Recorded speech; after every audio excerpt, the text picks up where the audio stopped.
Good evening, everybody. Welcome to the Policy Committee meeting of the Halton Catholic District School Board on Tuesday, December 14th, 2021. As Director of Education and Secretary of the Board, I'll be chairing the meeting until the election of chair is completed. Please note that this meeting is being live streamed and will be posted on the board's YouTube channel. Trustees, be reminded to turn off your microphone and camera on your devices until you are recognized to speak. Please only use the chat box to type hand up. Once you've been recognized, please turn on your microphone and camera. I ask staff to please start us off with the land acknowledgement.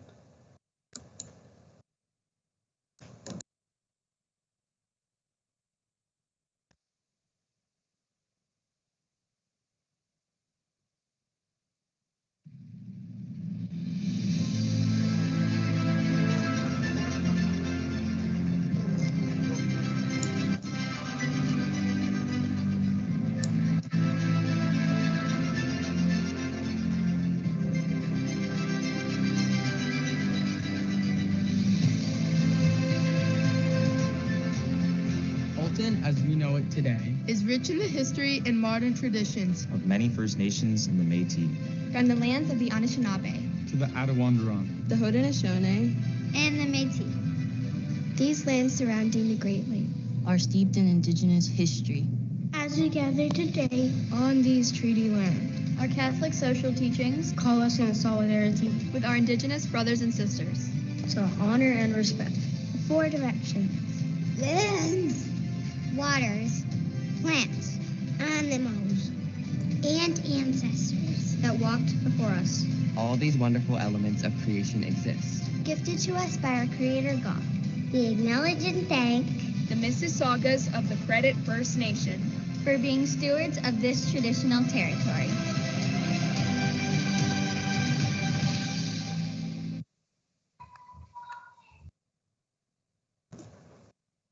I think we may have had a sound issue there, so I'll do the land acknowledgement. Halton, as we know it today, is rich in the history, modern traditions of many First Nations and the Métis. From the lands of the Anishinaabe to the Attawandaron, the Haudenosaunee, and the Métis, these lands surrounding the Great Lakes are steeped in Indigenous history. As we gather today on these treaty lands, our Catholic social teachings call us in solidarity with our Indigenous brothers and sisters to honor and respect the four directions: lands, waters, plants, animals, and ancestors that walked before us. All these wonderful elements of creation exist, gifted to us by our Creator God. We acknowledge and thank the Mississaugas of the New Credit First Nation for being stewards of this traditional territory. I'll ask Trustee Murphy to lead us in prayer this evening. Thank you, Director Dady. Please join me in a sign of our faith. In the name of the Father, Son, Holy Spirit. Amen. During Advent, we are called to seek the light of Christ, even in the midst of darkness. The prophets assure us that the darkness will not overcome us. They call us to watch for light.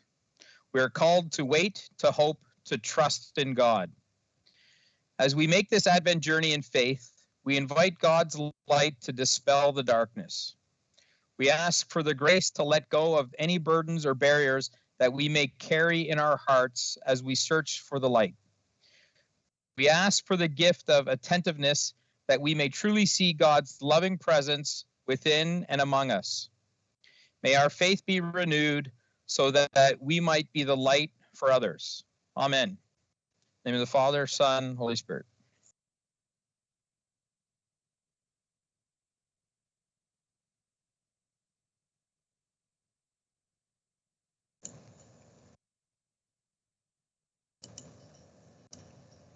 Thank you, Chair Murphy.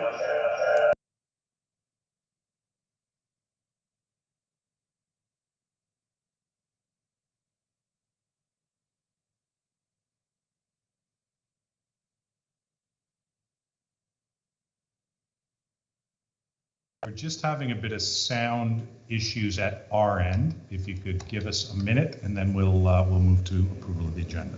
Sorry about that.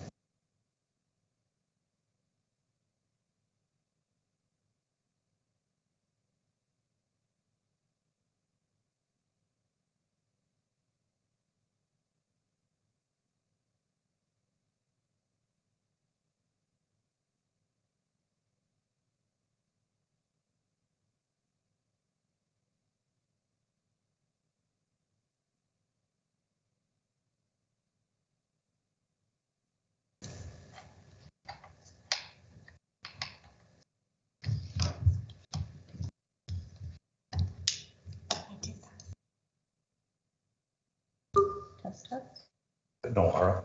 Just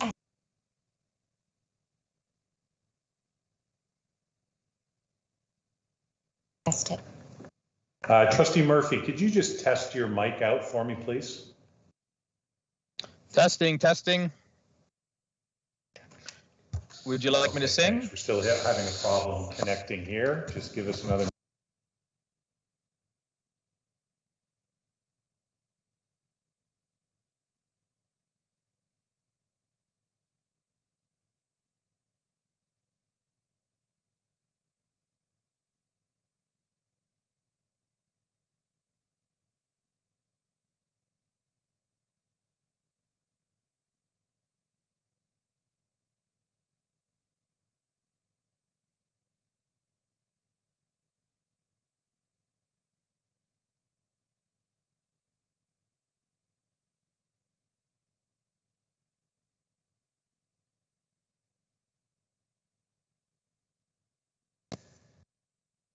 Hey, Trustee Murphy, could you try one more time, please? Testing, testing. Thanks, Patrick. How's that? That's good, thank you. Thanks for your patience, everybody. We'll move to approval of the agenda. Are there any additions, deletions, or corrections to the agenda?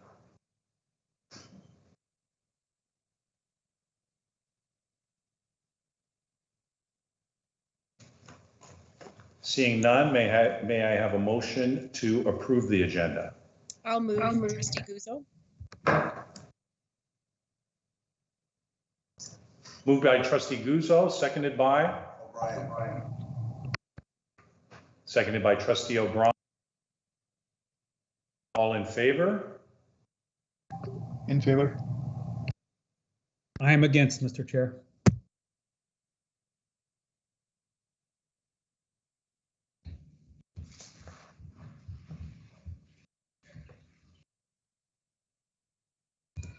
Seeing no other opposition, we'll consider the agenda approved. Are there any? We have a recorded vote, Mr. Chair. Sure we can, yeah. Trustee Iantomasi. Against. Trustee O'Brien. In favor. Trustee Agnew. In favor. Trustee Carabella. Abstain. Trustee Guzzo. In favor. Trustee DeRosa. Abstain. Trustee O'Hearn Janota. In favor. Trustee Duarte. In favor.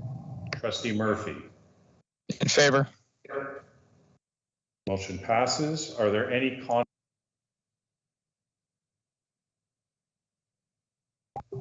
The motion passes. Are there any conflicts of interest this evening?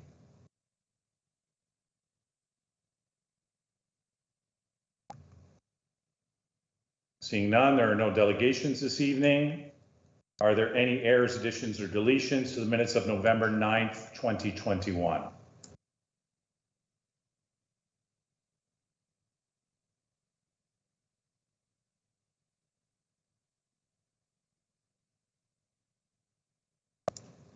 Seeing none, may I have a motion to approve the minutes of the November 9th, 2021 Policy Committee meeting? Trustee Agnew.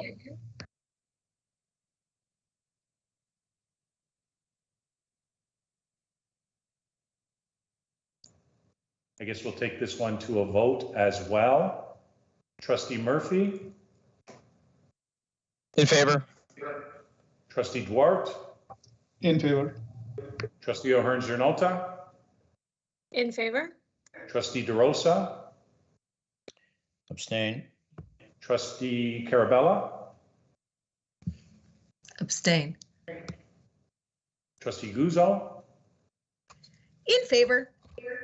Trustee Iantomasi. What are we voting on? I had no sound. Sorry, Trustee Iantomasi, it's the approval of the minutes of the November 9th policy meeting. Against. Thank you. Trustee O'Brien. In favor. Trustee Agnew. In favor. I think I got everybody. I don't think there's any student trustees on tonight that wouldn't be voting on the minutes anyway. So we'll consider the minutes adopted, or sorry, approved.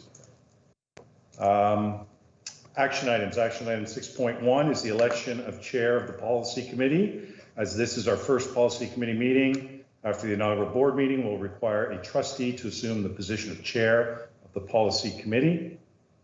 Should a vote by ballot become necessary this evening, Superintendent Bakaich and myself will conduct the election. Superintendent Bakaich will act as scrutineer while I tabulate the ballots.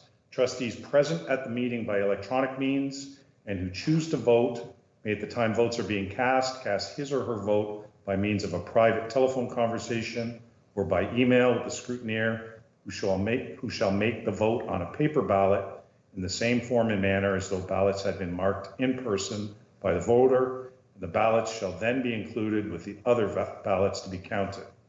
The ballots cast electronically in this matter are subject to the same obligations, confidentiality on the part of the scrutineer as those cast by voters physically at the meeting. Nomination motion for the position of chair of the policy committee must be duly moved and seconded, received by the secretary of the board. I'll now ask for nominations to come forward. Trustee Agnew, you have your hand up. Thank you, and through you, Mr. Chair, I'd like to nominate Trustee Guzzo. Thank you, Trustee Guzzo. Moved by Trustee Agnew. Do we have a seconder for that nomination? I'll second that motion. Trustee O'Hearn-Charnota. Thank you. Seconded by Trustee O'Hearn-Charnota.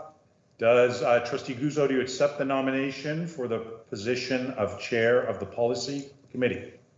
I do. Thank you very much. Thank you, Trustee Guzzo. Are there any other nominations for chair of the policy committee? Trustee Carabella. Yes, Mr. Chair, I'd like to nominate Trustee O'Brien. Thank you, Trustee O'Brien. Moved by Trustee Carabella. Do we have a seconder? I will second, Mr. Chair. Seconded by Trustee DeRosa. Trustee O'Brien, do you accept the nomination for the position of chair of the policy committee? I accept the nomination. Thank you, Trustee O'Brien. Are there any more nominations to come forward?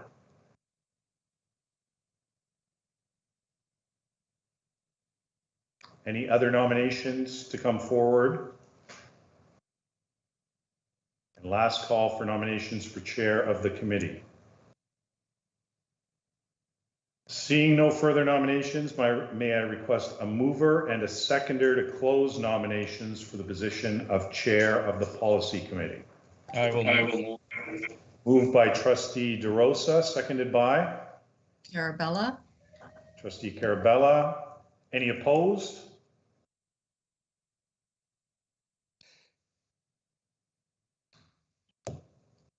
Okay, I'd now like to give each nominee for chair an opportunity, if they wish, to say a few words. Allow trustees to ask any questions of the candidate prior to the vote. Trustee Guzzo, would you like to say anything? Thank you, through you, Mr. Chair. Thank you to Vice Chair Agnew and Trustee O'Hearn-Charnota for nominating me. I have had the privilege to serve as chair on policy for the last 3 years. And serving our students and what's best for our staff in one of the most important roles within our board, which is the review and revisal of policy.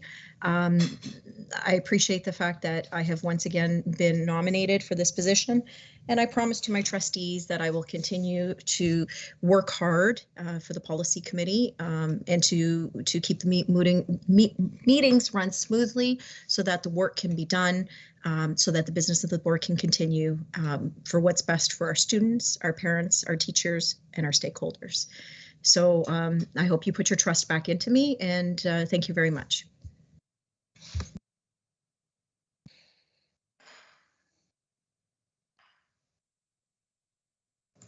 Thank you, Trustee Guzzo. Are there any questions of Trustee Guzzo?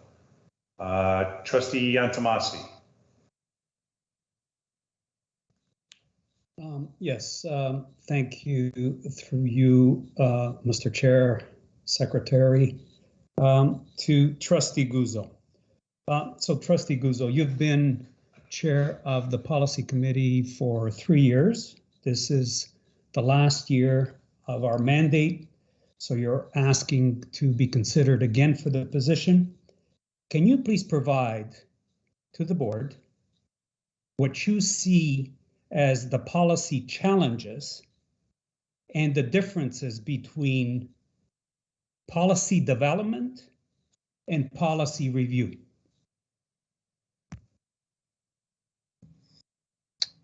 Thank you, through you, Mr. Chair. Thank you for the question, Trustee Antomasi. There is definitely a difference between policy development versus policy review.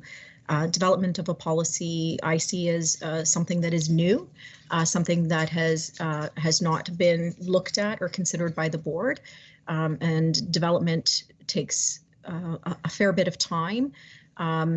And isn't always necessarily perfect right off the hop, because it is a work in progress. And when you bring something new to the table, it's not necessarily going to fit in where it should.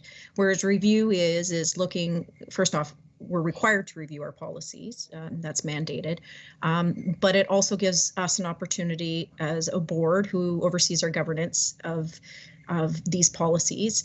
It gives us a chance to review them and see what works and what's best for our students, our staff, and our parents.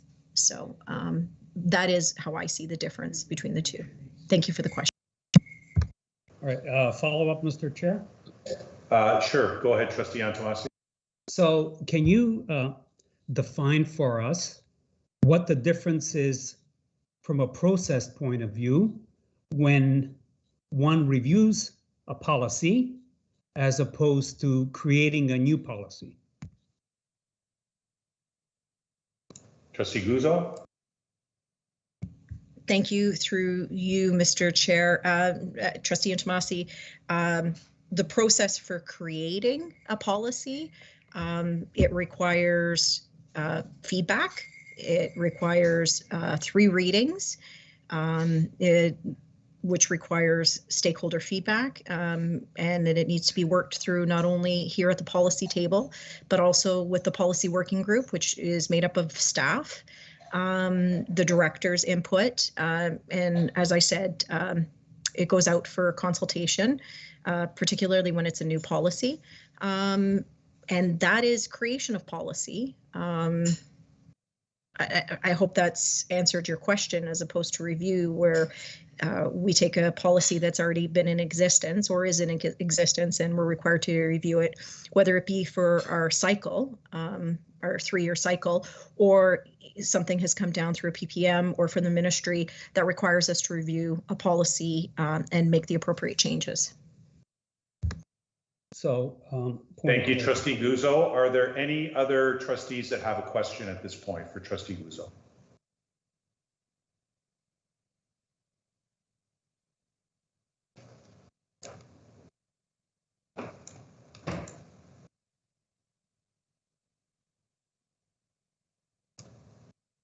Trustee Antomasi, did you have another question?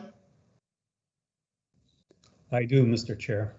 So, what do you, Trustee Guzzo, so you've spoken about the processes and the steps in creating new policies and the review process of existing policies. What is the purpose of creating new policies and reviewing old policies? Thank you, through Mr. Chair. I feel like I'm on a game show right now. You create new policies when the need arises. Again, whether it's mandated or something new has happened that requires us to create a new policy. A review of a policy, I feel like I'm repeating myself a little bit, but the review of the policy would be just that, is whether it's part of our cycle, a review cycle, or something has come down from the ministry that requires us to review it and update. All right, so as a follow-up, at what point do we have a policy vetted through legal to ensure that the policies don't go against our contractual obligations with any of our staff or any of our employees. Thank you. Through you, Mr. Chair. Trustee Antomasi, I think you're mistaking that I make these decisions alone. If I was to be elected as chair, I do what's the will of the committee, and I help run the meetings. I don't make decisions alone or in a vacuum. So all of that vetting would be done either as required by the board as a whole, or if staff felt that there was a need. It's not solely reliant on the chair. Well, thank you. So you're saying it's staff provides that input and makes recommendations to the board of whether or not it needs to be legally vetted. Okay, thank you, Trustee Antomasi. Are there any other questions for Trustee Guzzo?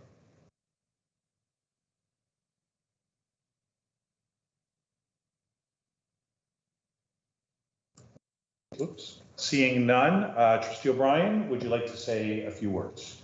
Thank you, Mr. Chair. I would. And first of all, I want to thank Trustee Carabella for nominating me and Trustee DeRosa for seconding me. It is truly an honor to be nominated to a committee that has such passion for producing good, solid policy that only benefits our students. What do I have to bring to this position? Well, first and foremost, I have almost 30 years of teaching experience. And in that experience, I have seen the advantages of good policy and the disadvantages of bad policy. I've also seen what happens when hard-fought policies made at the board table do not filter down into the classrooms.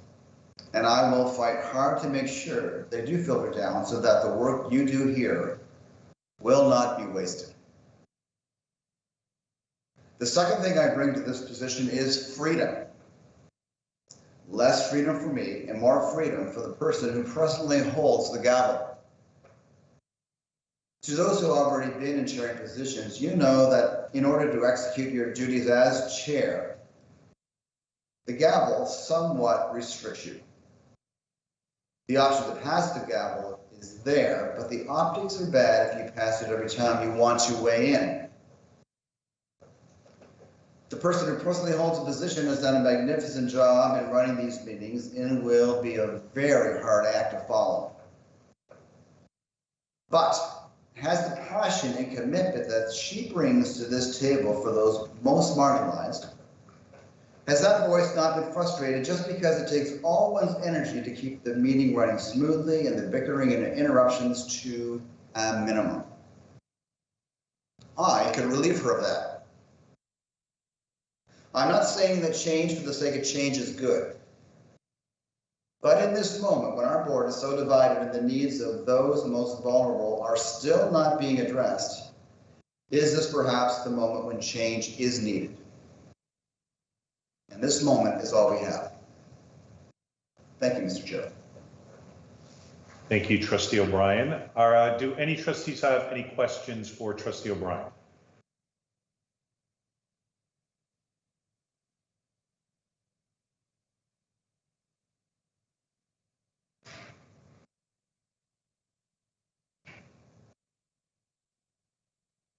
Okay, seeing no questions for Trustee O'Brien, we'll now proceed to a vote. So for those trustees who are here at the CEC, they'll vote by marking a physical ballot. Other trustees who are joining us electronically will communicate their vote to Superintendent Bakaich, either via phone or email as previously indicated. So we'll take a few minutes to conduct the vote.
Thanks for your patience, everybody.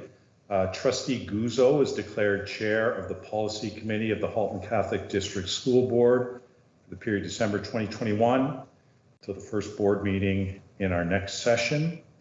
I would ask for a mover and a seconder for the ballots to be destroyed. Moved by? I move. Trustee Duarte.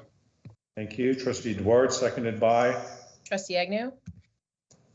Seconded by Agnew. Any opposed?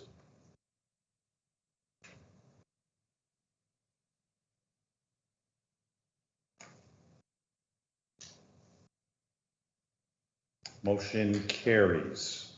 I'd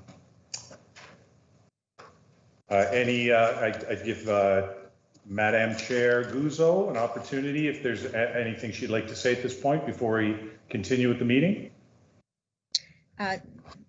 Thank you, I guess, Director Daly. No, I'm good, thank you. I just want to say thank you, and thank you to Trustee O'Brien for the kind words. And hopefully we can get moving and back on track and keep moving forward with our policy meetings. That being said, Director Daly, shall I take over? Please, thank you and congratulations. Do you need a couple of minutes to get organized, or are you good to go? I'm good to go. Thank you so much. Okay. Moving on to item 6.2, I-07, protection of privacy. Can I have somebody please move that the policy committee recommends that policy I-07, protection of privacy, be forwarded along with amendments to the December 21st, 2021 regular board meeting for approval? Trustee, moved by Trustee Agnew, seconded by Trustee Duarte. Yes, please. Thank you. So we have Mark Grushek, our manager for privacy records and information manager. I will hand it over to you. Thank you, Madam Chair. So you have the policy up in front of me here. Okay. So really the big changes that I wanted to point everybody to are the changes to the principles and requirements section. We previously, that section was, in my view, ambiguous by having principles and requirements as a section. So what we've done here is define the principles and taken the requirements portion and added another section directly after that. If you go a little bit further down. Yeah, keep going.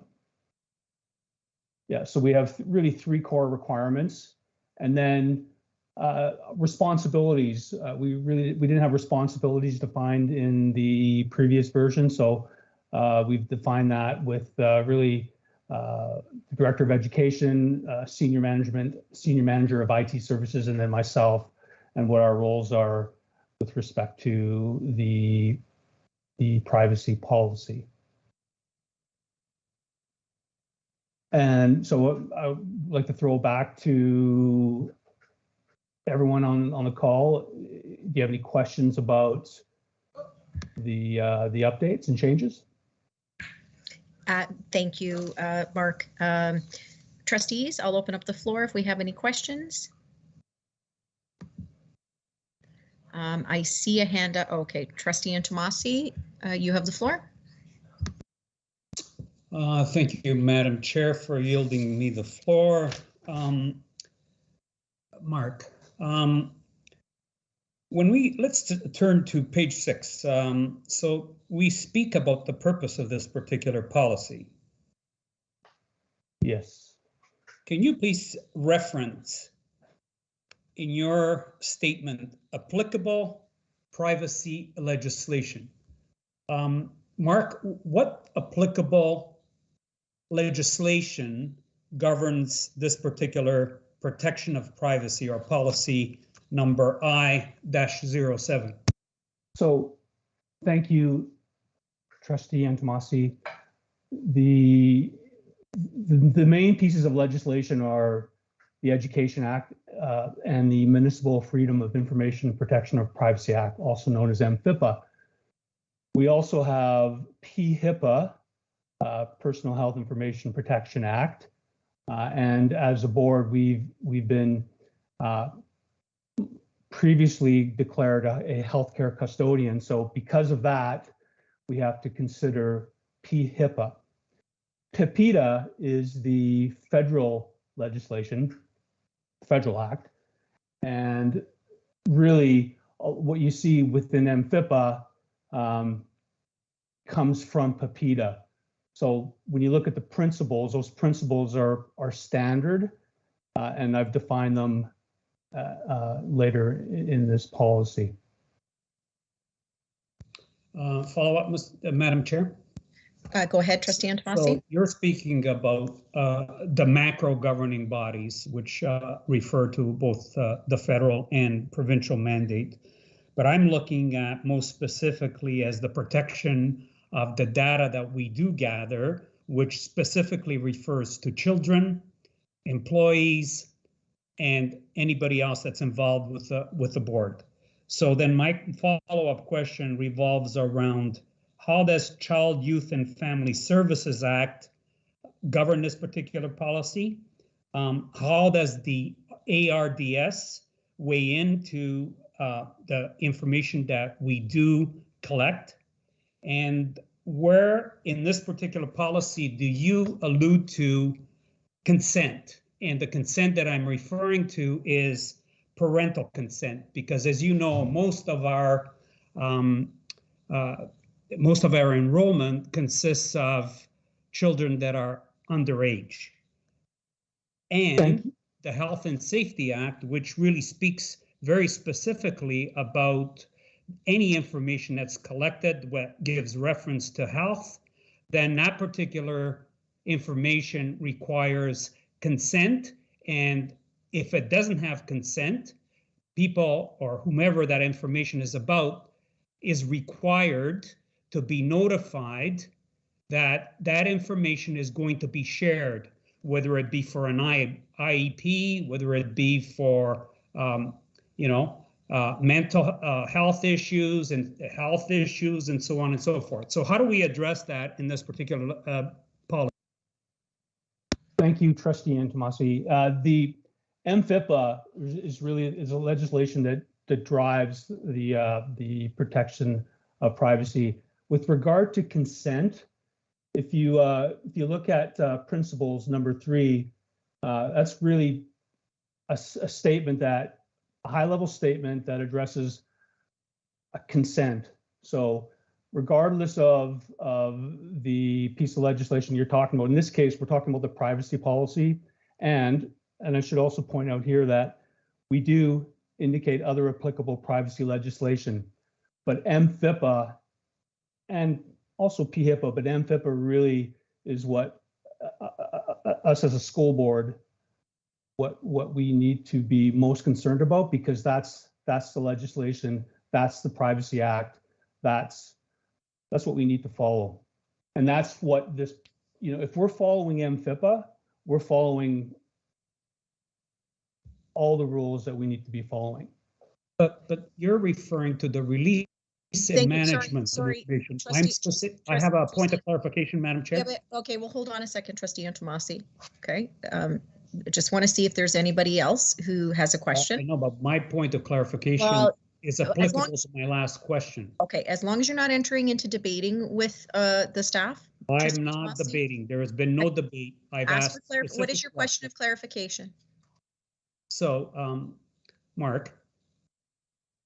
Yes. When we collect data, we need to follow specific guidelines. I know what the role of MBFA is. I know what the roles are of other jurisdictions. My question is specific to the data we're allowed to collect.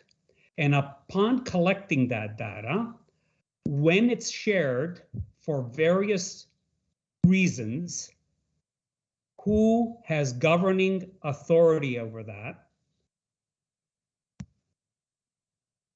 Thank you, Superintendent Antomasi.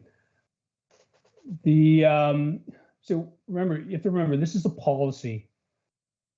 The policy is not meant to describe every process or every procedure. If we look at the procedure later on, we'll dive a little bit deeper into the how we do things.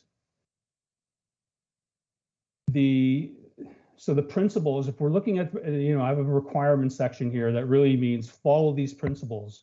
If you're following these principles, taking reasonable steps to follow these principles, that's all we can ask for, and we do our best as an institution to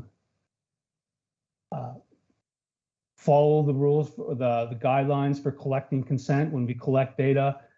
It's really about if you're collecting something and there's and the information that you're collecting can lead to, or it's personally identifiable, or it can be combined with another piece of information that can then be, if one looks at it, can make a determination as to who it belongs to. But with regard to your question, I think what I would really suggest that you do is take a look at the procedure, and then we could, if you feel like your question isn't being answered there, we can look at it and I can try to explain that a little bit further in the procedure. But this is a policy. I don't want this policy to be 5 pages long. I want this to be clean and as precise as possible. Thank you, Mark. Trustee DeRosa, you have your hand up. Thank you, Madam Chair, and through you. Mark, just a very, is there any situation here where we're collecting information or we're sharing information without the consent of the parents? I don't know if my question is as simple and as direct as it can be. Does this policy allow for that? For the collection and the sharing of information without parent consent, especially as it relates to consent for minors. Thank you, Trustee DeRosa. Yeah, so if you look at, we have a disclosure and usage procedure or guidelines that really define how we can use information without consent. So if it's defined in the Education Act that we need to collect information in order for employees to do their jobs, then we collect it. We do not need to get consent. We do not need consent if we're doing something that is required under the legislation. We need consent when we want to do something like take pictures of live events of students, use third-party services that collect information, and depending on what we're disclosing or collecting or using, we may or may not be able to, we may or not have to get consent. So for example, if a teacher wants to use a third-party service and they're not disclosing any personal information, then there's no need to get consent. Through you, Madam Chair, and thank you, Mark. Madam Chair, may I have just a follow-up question, very simple.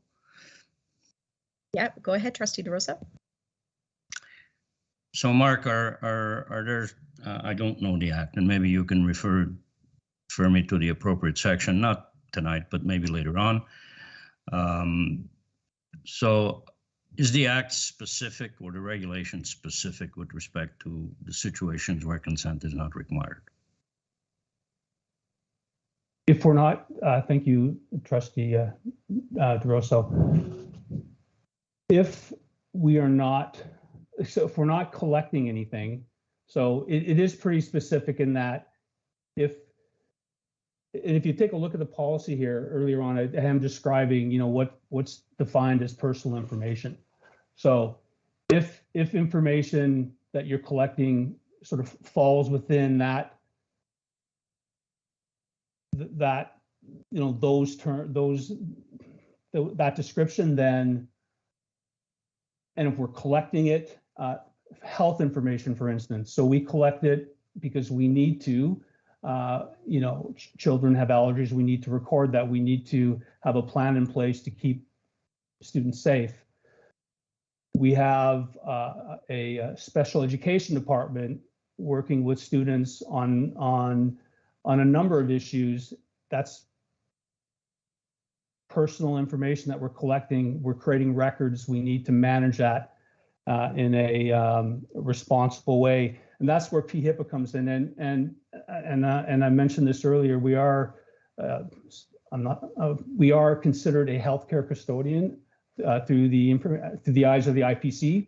So we have specific requirements that we need to adhere to. I won't get into that now, but so I'm not sure if I'm answering your question, Trustee Drosa, but. No, thank you very much. I think you're giving me a general picture of what we can infer as to what the Act addresses. I would like to focus on the relevant sections to see the degree of specificity with respect to parental consent, and maybe it's something that we can take offline and maybe have a conversation, give me some more direction on that, Mark. For the purpose of tonight, I'm satisfied. Thank you very much. Thank you. Trustee Carabella, you have the floor.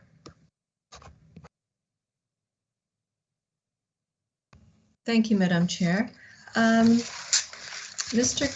have a question about, I have two questions. One, the three paragraphs that you have removed from under the 9th point under challenging compliance. Can you explain why you took those out and if they are indeed repurposed somewhere else in this policy?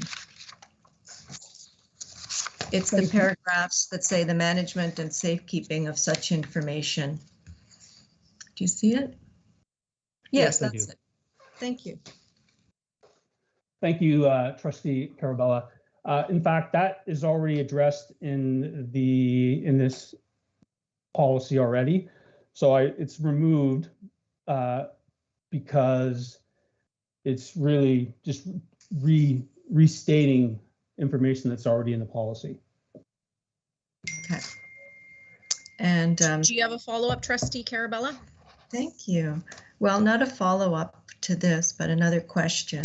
Under the responsibilities, under the Director of Education, it says he is responsible for ensuring there is a privacy program that complies with the principles of the Municipal Freedom Information Protection Privacy Act. I'm not understanding the word program. I thought it would be policy. Or why is the word program there instead of policy? And is that important to point out or clarify? Thank you. Thank you, Trustee Carabella. That's an excellent question. Really, a privacy program, really what we're talking about here is just the overall what we do here. I mean, we could say policy, but really there's more to the policy. There's the procedures, there's the culture of privacy. It's just becoming a privacy,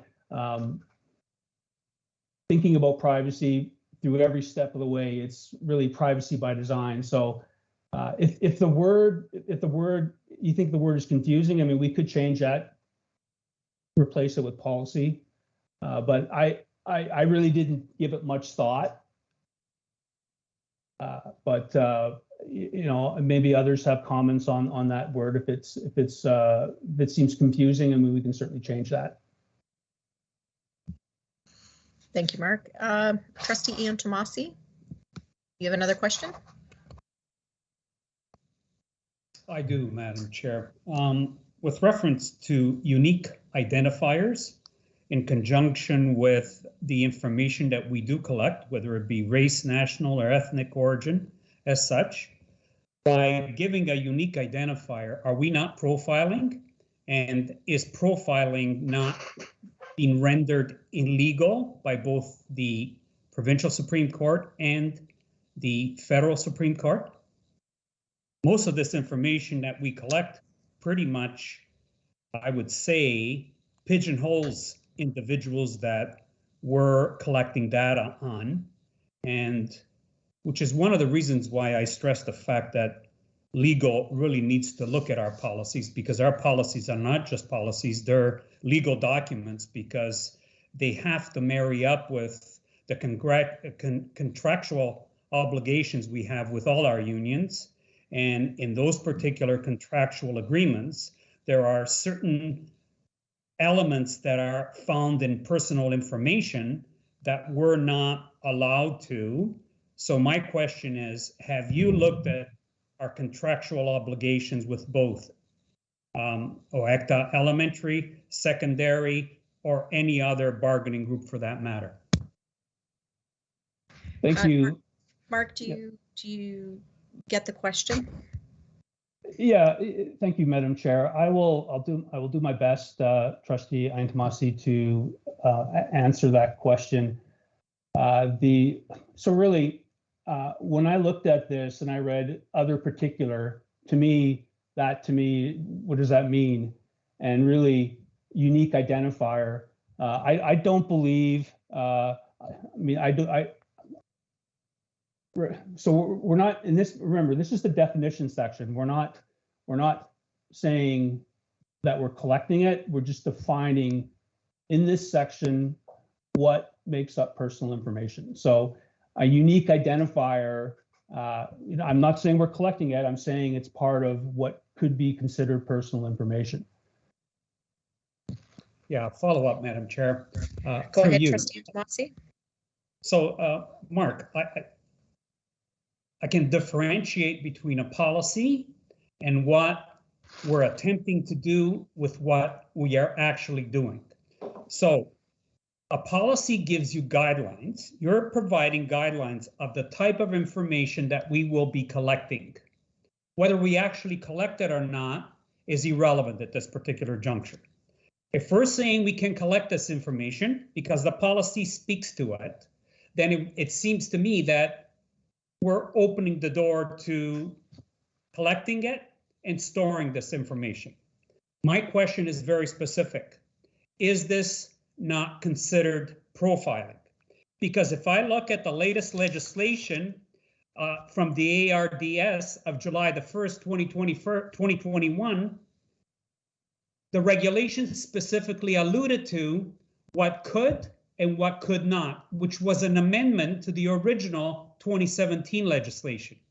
So again, my question to you is very specific. Are we collecting, is our data that we're collecting standardized identity-based data, which is allowable both under provincial and federal law? Through you, Madam Chair. Thank you, Trustee Aintamasi.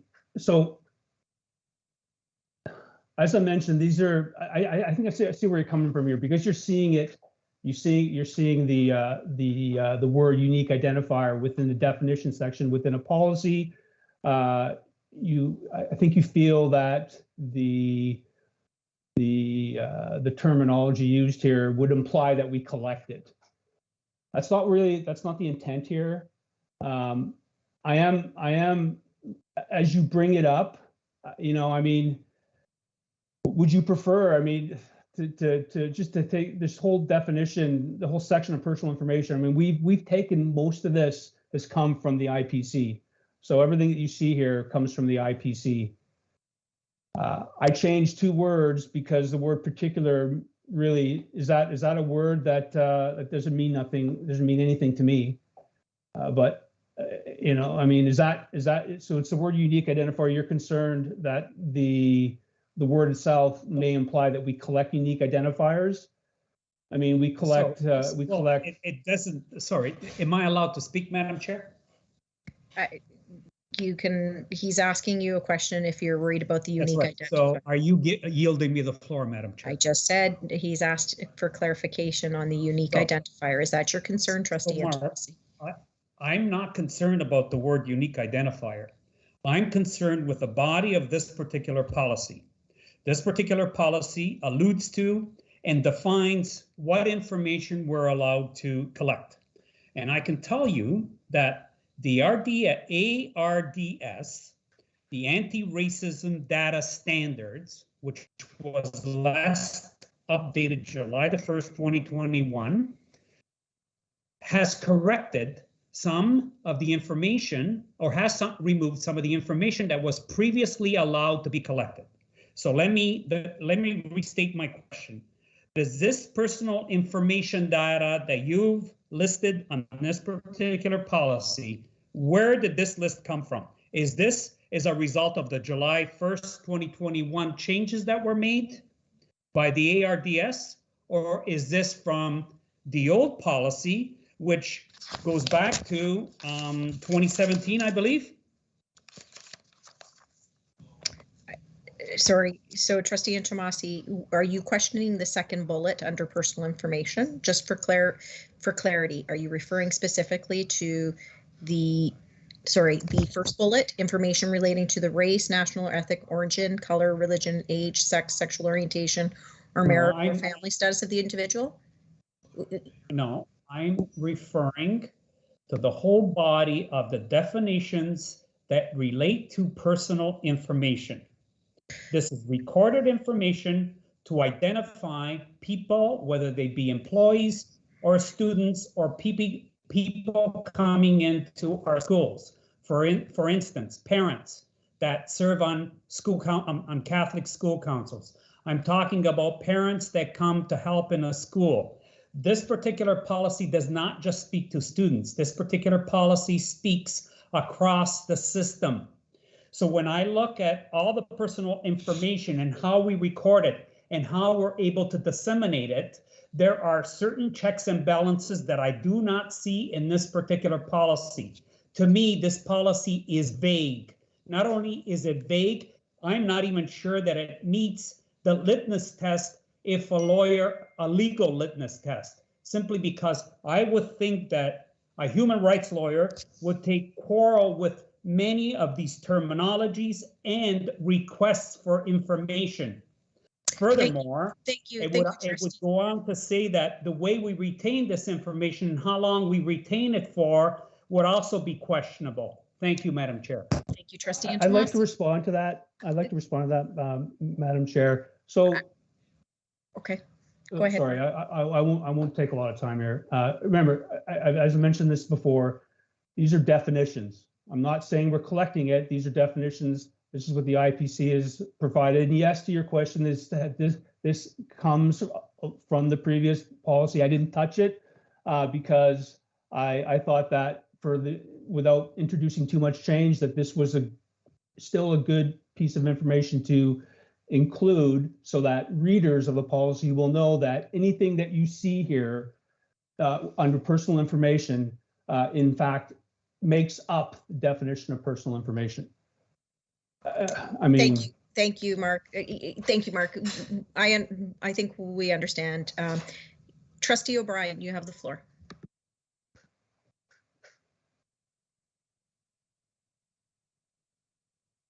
Trustee O'Brien, just give a second. I think the boardroom needs to be unmuted. Okay, can you hear me now? You're good to go. All right, thank you. Through Madam Chair to Mark. Thank you, Mark, for a great presentation.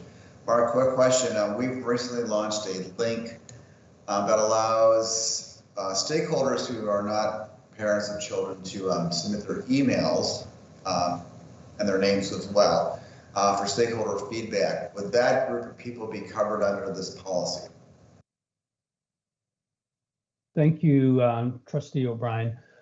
Yeah, this policy covers all collection. So remember, it's broad. It's not supposed to describe every process and how we collect it. So, so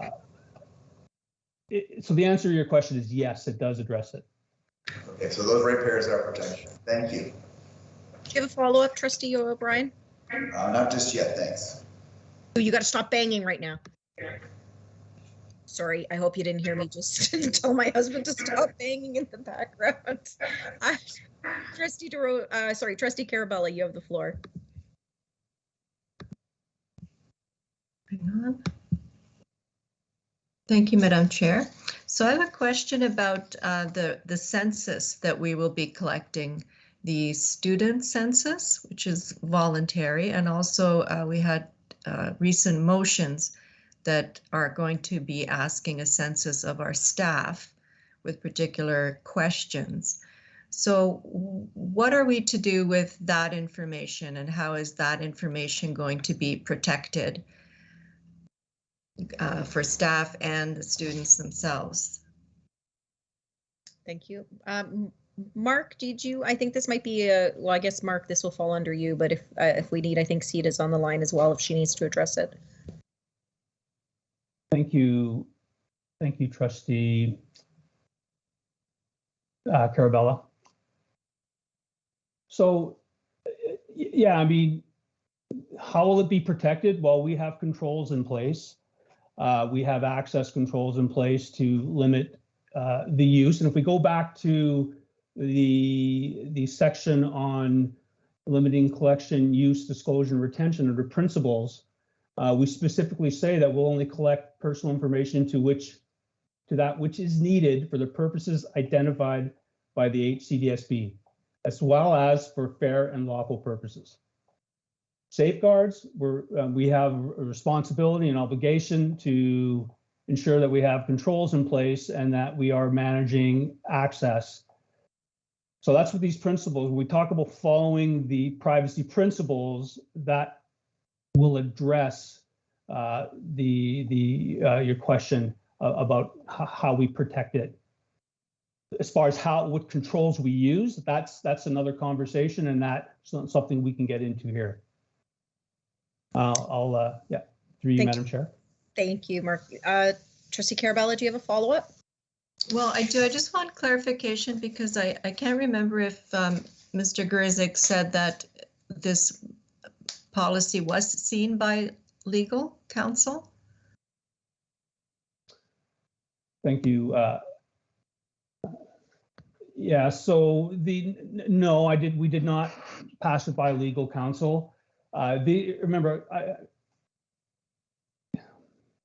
the terminology. I mean, if you take a look at policies that have been developed by a lot of organizations, I've been involved in writing policies even prior to coming to this board. The terminology, the wording that we are using is very consistent with best practice. It's consistent with best practices. I don't feel the need to do that for this specific policy, but if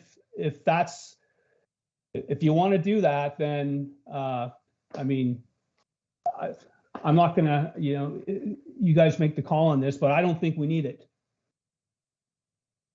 Thank you, Mark. Trustee DeRosa, you have a question? You have the floor. Thank you, Madam Chair, through you.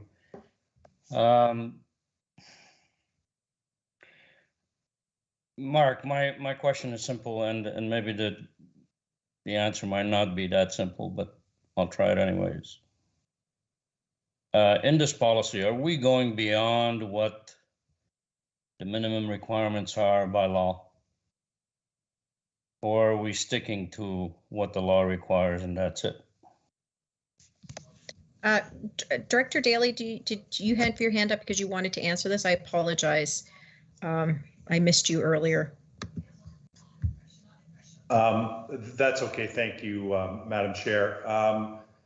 Trustee DeRosa, I guess and maybe Mark understood the question. So are you asking if the safeguards we have in place are the minimum safeguards, or if we're asking to collect more information than is the minimum? I'm not. Yeah, I think that's a good way to characterize it, Director Daly. Are we going beyond the minimum requirements of what the law requires? And if such is the case, why?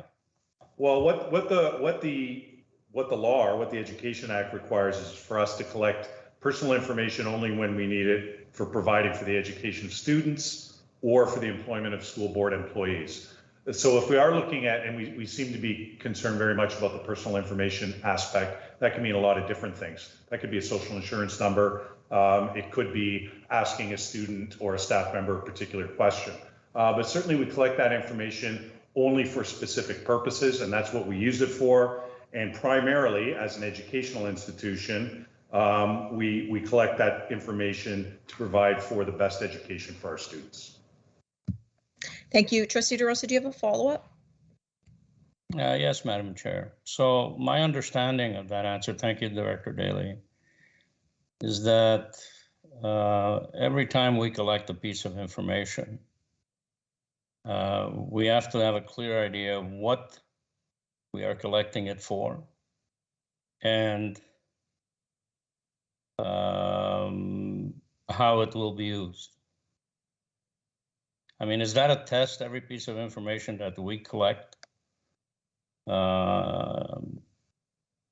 Is that a test that piece of information is actually passed? Like, how do we determine as a board whether the existing collection of information is actually necessary? Madam Chair, I'd like to try to answer that. Absolutely. Thank you, Mark. Go ahead. Yeah, Trustee DeRosa. Well, so remember, the policy, the guidelines are really meant to provide direction, a framework for staff.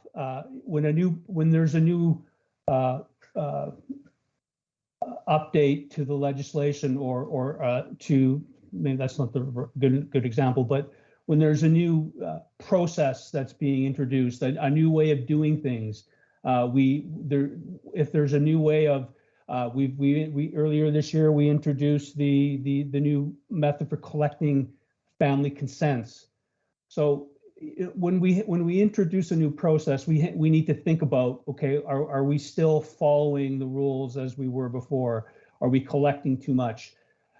Really, I can't really answer that question. When there's a new process that the board wants to implement throughout the organization, they have to come to me and then tell me what they're collecting and what's the reason. Like, is there really, how long do we need to keep it for? We have a retention schedule. We have a records management policy. We updated that earlier this year. That provides guidance on retention, on how long we're supposed to keep it. So probably what we really want to look at is our agreements with third parties that we work with, and make sure that those agreements are defined and not taking us in a direction we don't want to go in. So, but we have to review things as they come up.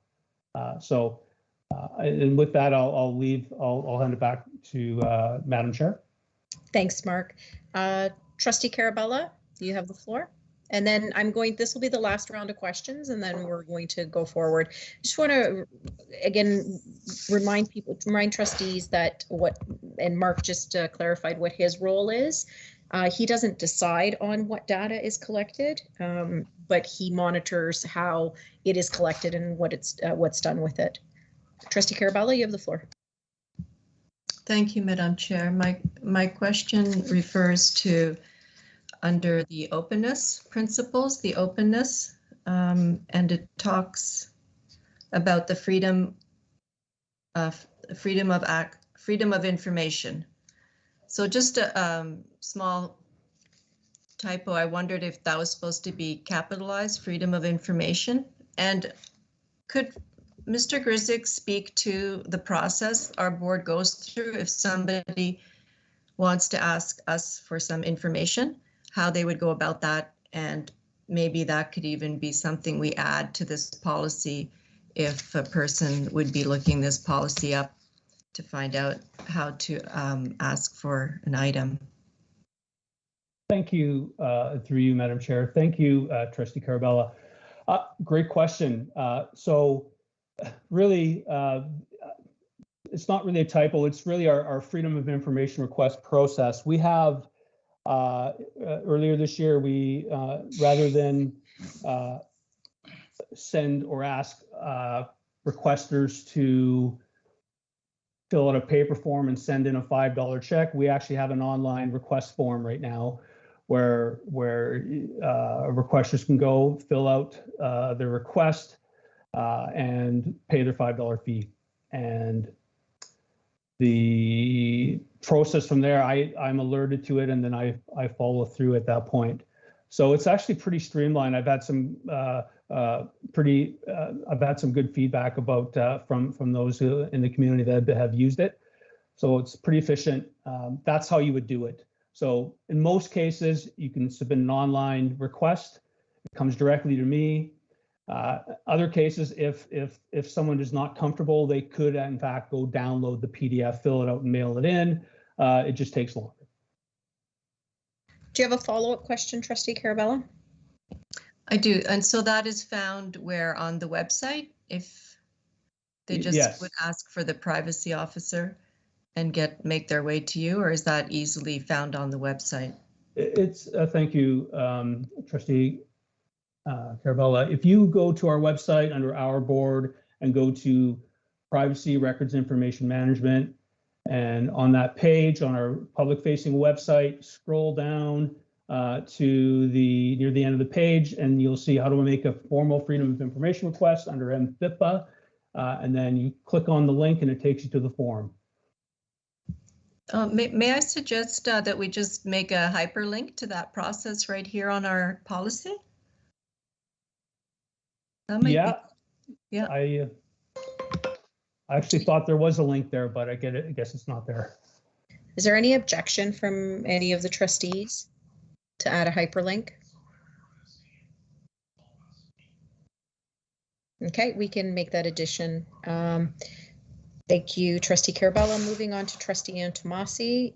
You have the floor, and then Trustee DeRosa, and then we'll be wrapping it up. Thank you, through you, Madam Chair. So a couple of questions. So with reference to this particular policy, we don't state anywhere why we collect it and what we do with that particular information. As you know, a parent, guardian, employee has the right to know. Also, do we have a letter or a parent guardian letter that provides with the request to access information and or to authorize collection of the information, especially with children that are marginalized, with children that have health challenges? I don't see any reference in the policy of the documents with which I'm referring to. Thank you, Trustee Antomasi, and through you, Madam Chair. So I remember family consent process. That's where we gather our consents at the beginning of the year. Has that worked well? I think we were able to gather about 70%, and there are a number of community stakeholders, families, parents, guardians that were not comfortable using the online form. So we've given them the option to follow through using a paper form. As far as the reference to our use and disclosure, again, on our website, under Privacy Records Information Management, right at the top of the page, we provide notification of routine collection, use, disclosure of student personal information. That also goes out at the beginning of the year as well. And I do what I can to publicize the information. If there's something that you think is missing on our website, you say it's not in the policy. I disagree. The policy right now is, in my view, is supposed to be high level. I don't believe we need to put every reference to every document in it. It's not necessary. But if you think maybe that the notification of routine collection, use, and disclosure should maybe be added here, I think that's a reasonable request that we could add that under the references section. Do you have a follow-up, Trustee Mark, Antonovsky? I do have a follow-up, Madam Chair. So in the last page, where you give reference to employees, trustees, and third parties, so I'm just wondering, how do you differentiate between the board, HCDSB, and support staff, teachers, etc.? Because I see it completely different. I see the board as being the custodian of this particular policy, who in turn hand it over to the director, secretary to the board, to operationalize it. When I read the last page, page 10, to me that speaks to all HCDSB employees. We're not the employees, the board isn't. We are the employer, both under the Education Act and as certified, us being certified as the corporate entity of HCDSB. How would you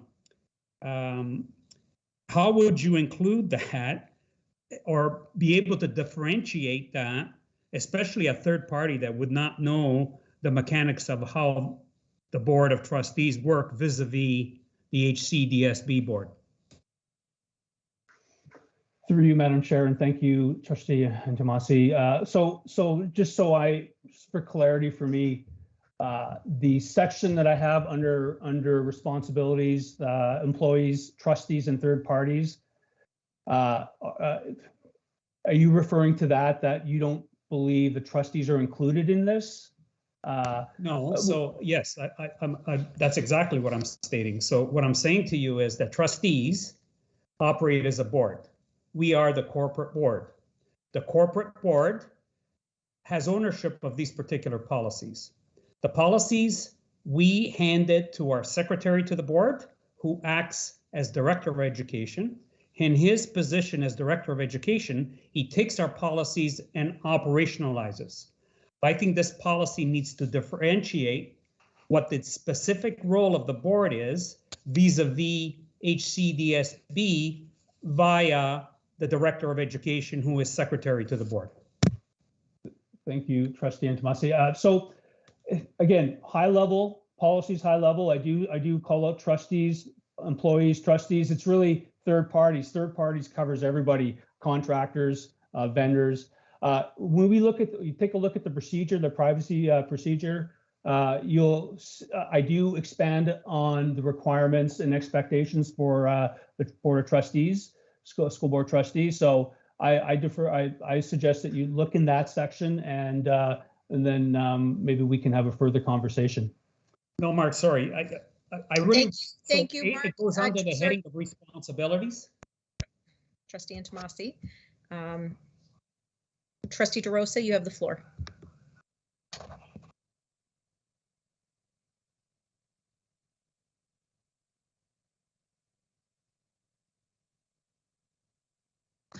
Madam Chair?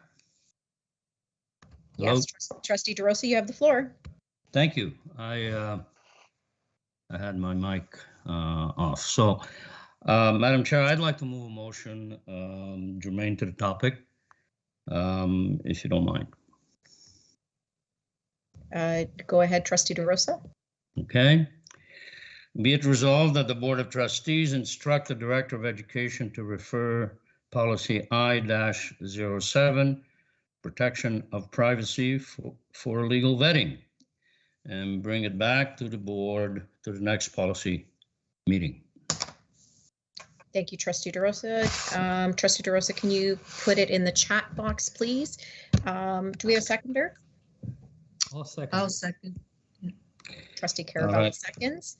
I will ask everyone to be patient with my typing and my spelling, so here I go. Is there any questions, trustees?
Trustee DeRosa, would it be more helpful if I typed it out for you?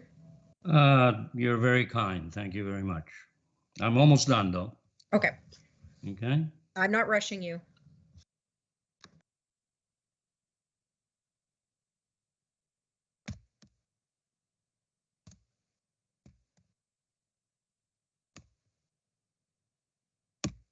There we go.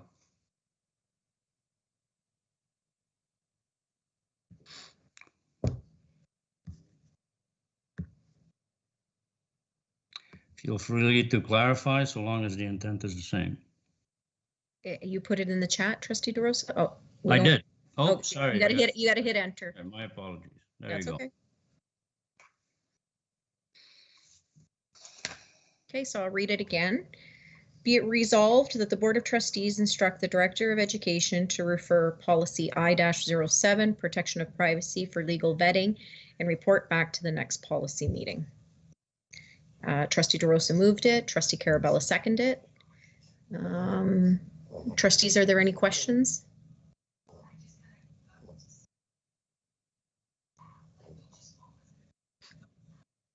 Okay, so we can take this to a recorded vote.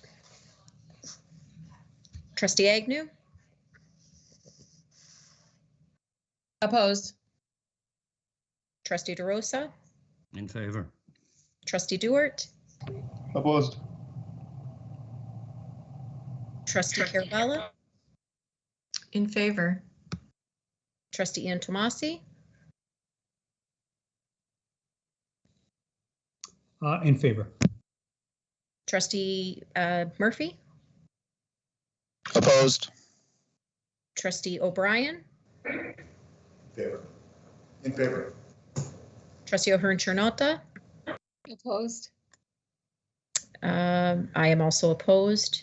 The motion fails. That being said, we will now take a vote on the policy as presented. Trustee Agnew? I'm in favor. Trustee DeRosa? I'm opposed, Madam Chair. Trustee Duart? In favor. Trustee Carabella? Opposed. Trustee Antomasi? Opposed. Trustee Murphy? No, I'm sorry. In favor. I'm in favor. Sorry, Trustee Antomasi, you're in favor? That is correct, ma'am. Okay, thank you. Trustee O'Brien?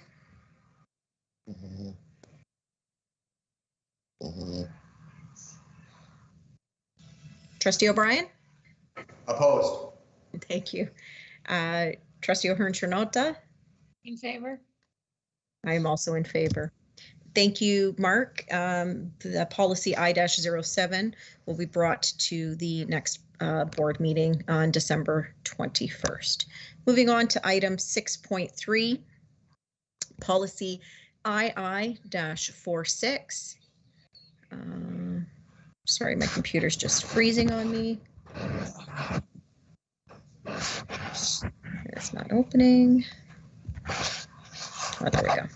So may I have somebody move, please, that the policy committee recommend that policy II-46 assessment and evaluation be brought to the December 21st, 2021 regular board meeting. Can I have a mover? Trustee Agnew? Moved by Trustee Agnew. Can I have a seconder? Duart. Trustee Duart. Thank you. Superintendent Kroll, you have the floor. Good evening, trustees, and through you, Madam Chair.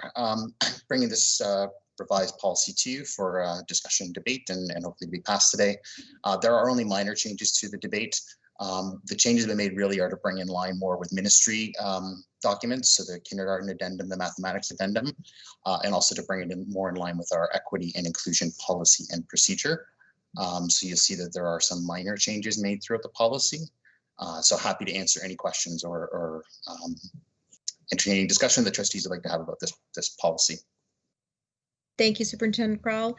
Trustees, I'll open the floor for any questions.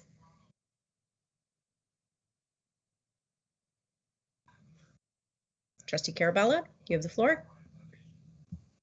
Thank you, Madam Chair. To Superintendent Crowell, the small change under purpose. I'm just thinking, like, from grammar, isn't it that if we change it to their potential, like the HCDSB is committed to enabling students to reach their potential and to succeed by maximizing student learning. Thank you. Yeah, I mean, I don't have, so sorry, if you could, through you, Madam Chair, just saying, so enabling every student to reach their potential, you can maybe just highlight the change you want to make again there. I apologize. I think when you use the word there, it has to refer to a plural, so it's students. So the HCDSB is committed to enabling students to reach their potential and to succeed by maximizing student learning. Yep, that makes sense. Thank you. Thank you. Trustee Ian Tomasi, you have a question? Yes, thank you, Madam Chair. To Superintendent Crowell. The assessment and evaluation policy seems to be pretty generic. I don't see anywhere in this particular policy where we give reference to the Ontario Catholic Expectations 2011. It doesn't give any reference to the Ontario Equity and Inclusive Education Policy 209. Learning for All 2013, which speaks to achieving excellence. I don't see any references to that. Can you just speak to that, Superintendent Crowell? Sure. With regards to the equity plan, I think by us referencing our own internal policy and procedure on equity, I think you could make the argument that we are referencing that policy. With regards to Catholic graduate expectations, we don't have that in a document. I mean, that would be something we could certainly consider adding. And I think Learning for All is included there at the end. So it is the last reference that we have there, Trustee Tomasi. Okay, so I really have trouble with when we amalgamate and or give reference to another policy. My experience for policies are a very specific document that speaks to a particular matter. And when we bridge back onto or go to other policies for support, I think a lot gets left behind. So let's go back to the policy that was just recommended to be referred to the board. So insofar as the information technology and privacy issues, we transfer and submit students' report cards and backgrounds as such. How do we ensure that these are not getting into third party or perhaps our system is not protecting that information? Through you, Madam Chair, I'm not sure that I would be able to answer that question in the way that you would like, Trustee Tomasi. I have full confidence in our IT system, our senior manager and staff to be able to protect and secure the information that we collect as a board. Thank you. The reason I raised this, follow up, Madam Chair, if we yes, read. Trustee Tomasi, it's got to be specific to the policy that we're discussing. It is specific to the policy. We have to secure the information we're exchanging with other institutions. It's proprietary information, somebody's report card and or background information that we do collect.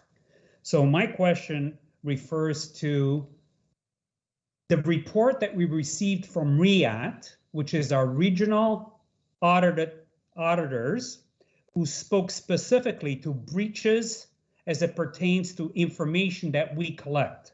So my question to you, Superintendent Crowell, do we know of any breaches and or inaccessible information as it pertains to a student? Through you, Madam Chair, I'll do my best to answer that, although that's certainly not my area of expertise. I'm not aware of any. Then Thank you, perhaps Superintendent Crowell. I think, sorry, Trustee Tomasi, 1 second. Director Daly, is that your hand up? Yes, boardroom is me. Sorry about that. That's okay. We do have a privacy breach procedure that we follow, and it's part of the package. It's part of the package tonight. Thank you, Director Daly. We have Trustee Carabella. You have the floor. Thank you, Madam Chair. So this is under the principles section, where it says to ensure that assessment, evaluation, and reporting are valid and reliable, and that the process provides for student voice and the improvement of learning for all students. Teachers use practices and procedures that. So I think it's the addition, you're adding the student voice. So I wanted to get clarification on what do you mean by student voices, if we're appealing the process or for, yeah, if you can explain and how they would be able to get their voice heard. Thank you. Sure. No problem. And I think it's part of the changing that we're doing that's in line with the CRRP work that's being done. You'll see with the new grade 9 math curriculum, the grade 1 to 8 math curriculum. There really is a sense of wanting staff to get to know the learners, get to know what learners are interested in, get to know where learners are coming from, what their starting point is, and allowing them some choice in voice in both, in the assessment and evaluation process. So as staff, as teachers and educators get to know students, part of what we'll want to do is give them choice, give them opportunities to be able to demonstrate their learning in a way in which they feel best represents that while still meeting the curriculum expectations. And I'm happy to help unpack any of that if you'd like, if it was a little wordy. No, that's great. And so what would be a process? Would that just be in the day-to-day interactions with the teacher, or they would be giving a particular form asking for their thoughts, or how would that be collected? Sorry, and through you, Madam Chair, it's often through conversation. It's through a conference or through the conversations that happen at the student desk, where teachers are going to have conversations with students about those overall expectations, about the learning goals that they're using, about the success criteria that are being applied to them, to get a sense of how it is that student feels that they can best represent what they've learned and what they have achieved. Thank you. Thank you. Thank you, Superintendent Crowell. And seeing as there's no more questions, we'll take this to a recorded vote. Trustee DeRosa.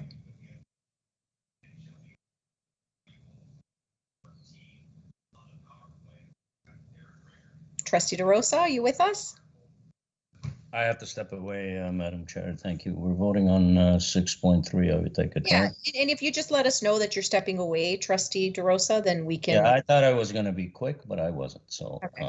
Here I am. I will in favor. Thank you. Trustee Dewart? In favor. Trustee Carabella? In favor. Trustee Antomasi? Abstain. Trustee Murphy? In favor. Trustee O'Brien? In favor. Trustee O'Hearn-Chernotta? In favor. Trustee Agnew? In favor. I'm also in favor. So the policy will be brought to the next board meeting. Thank you, Superintendent Crowell. Moving on to item 6.4, policy II-50, prior learning assessment. Sorry, just 1 second here. My computer's a little slow tonight. Prior learning assessment and recognition, PLAR. Can I have somebody move, please, that the policy committee recommends that policy II-50, prior learning assessment and recognition, PLAR, day school students, be forwarded along with amendments to the December 21st, 2021 regular board meeting for approval. Dewart. Trustee Agnew? Moved by Trustee Dewart, seconded by Trustee Agnew. And Superintendent Del Sardo, I think this is your first policy presentation. I'll pass the floor to you. Thank you, Madam Chair. The PLAR policy, as you can see right now, is an opportunity for students who can achieve and be recognized for their learning outside of school times. As we will note in the policy, there have been no changes to the Ministry of Education regulations governing PLAR since the last policy review of 2016. And with that in mind, the policy has been reviewed and only references and minor changes were made for clarity. Thank you, Superintendent Del Sordo. Trustees, I'll open up the floor to any questions. If we can actually just get the agenda up. I mean, not the agenda, but the actual policy. Thank you. Trustee Carabella, you have the floor. Thank you, Madam Chair. So we've received so I'm an alternate at SEAC, and we have been talking about policies that involve special education to make their way at some point to SEAC, and sometimes it's hard to coordinate between the policy meeting and a SEAC meeting. But this policy was referenced by the Vice Chair of SEAC in an email about wanting it to go to SEAC. So I would like to move that this policy does go to, we can still talk about it in more now, but also that it does go to SEAC and then to the board or back to policy. Thank you, Trustee Carabella. You can move that, but I will tell you that I did review, there's a document where it talks about PLAR, which is from the ministry, and it talks about the prior learning assessment and recognition for regular day school students. It really is not a special education program, and maybe Superintendent Del Sordo can address that. I think it's 7.2.5.1 where it talks specifically about it. You know, you're shaking your head, you know what I'm talking about, obviously, which is great, because it's in regards to outside, the ability to receive credit from outside, or whether it be music or whatnot, but it actually is not specific to the spec ed envelope. And maybe we can start with you, Superintendent Del Sordo, and then if we need, Superintendent Ballo, I think, is on the line as well. Thank you, Madam Chair, and through you, Madam Chair. Exactly, in the Ontario Schools document K-12, section 7.2.5, prior learning assessment and recognition, what we're looking at 7.2.51, it speaks to PLAR procedures must be available to exceptional students. Assessment strategies must be adapted for this group in keeping with their special needs. For example, extra time might be allowed for the completion of work, or a quiet environment might be provided for activities. While PLAR may be of benefit to some gifted students, it is not intended to be used as a replacement for or an alternative to enriched or other special programs for gifted students. Thank you, Superintendent Del Sordo. That's exactly what I was referencing. So, Trustee Carabella, do you have any questions in regards to that? Yeah, could Superintendent repeat that last sentence?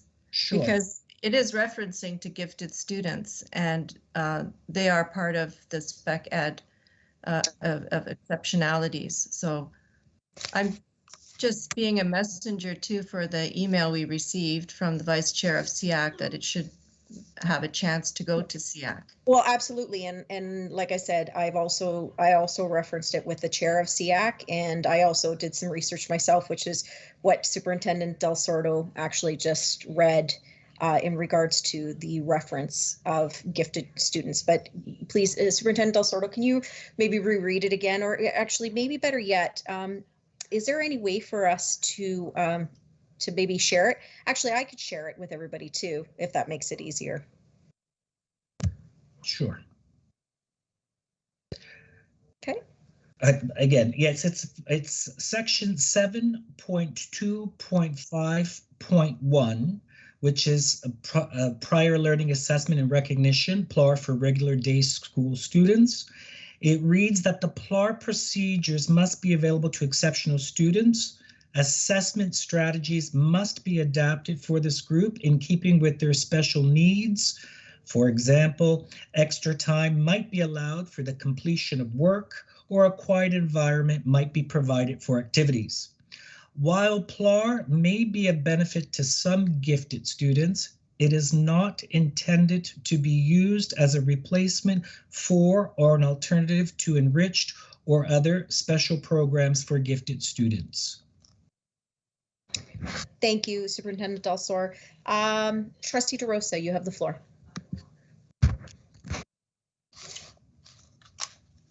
Thank you, Madam Chair. Superintendent Del Sordo, for my own education on this, and I must admit I'm to some degree ignorant about this topic, but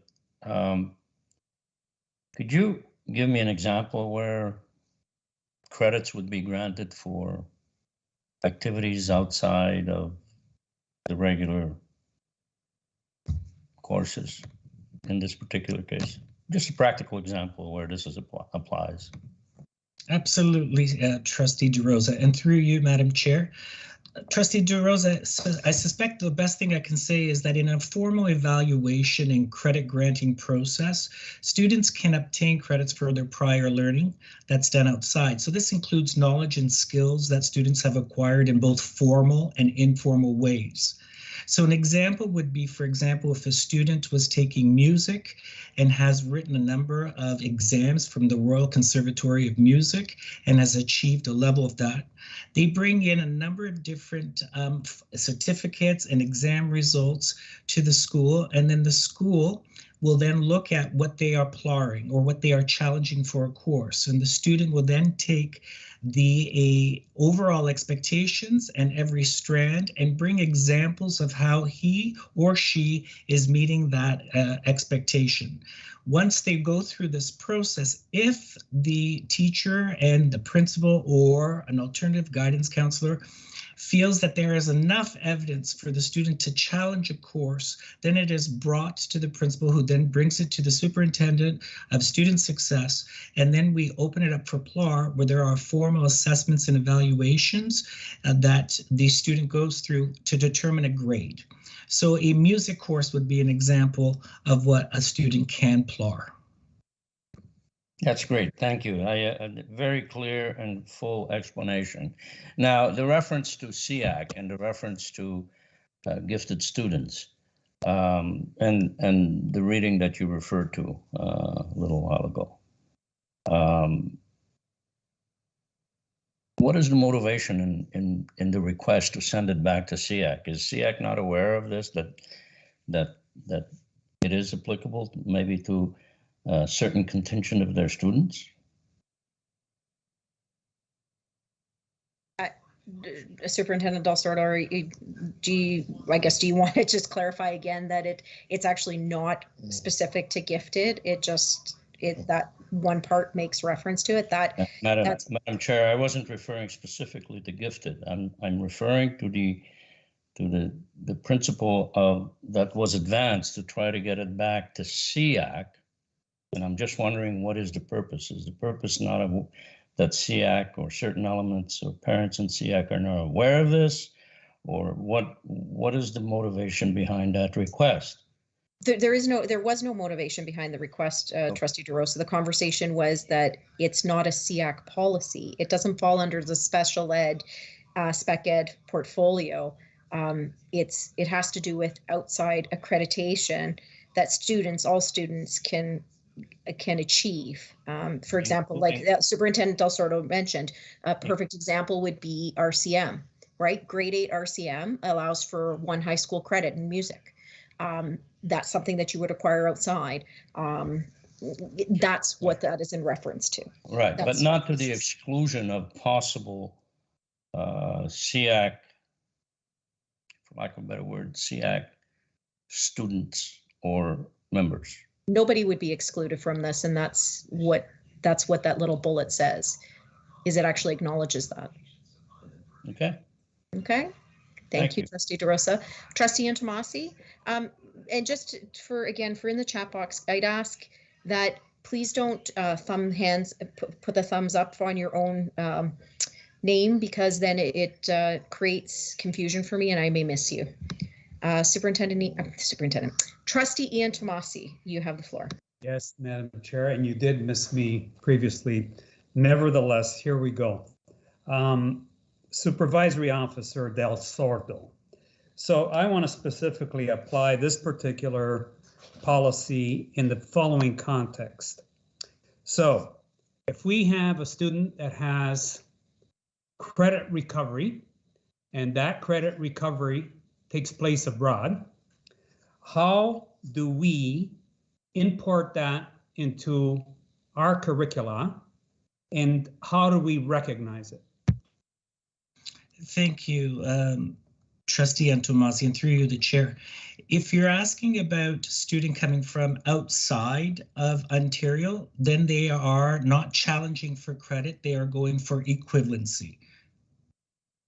No, I'm sorry, so I'll be more relevant. So if one of our students goes and takes a course abroad, it's essentially the same course that he or she did not complete for whatever reason, and they take it abroad with a third party.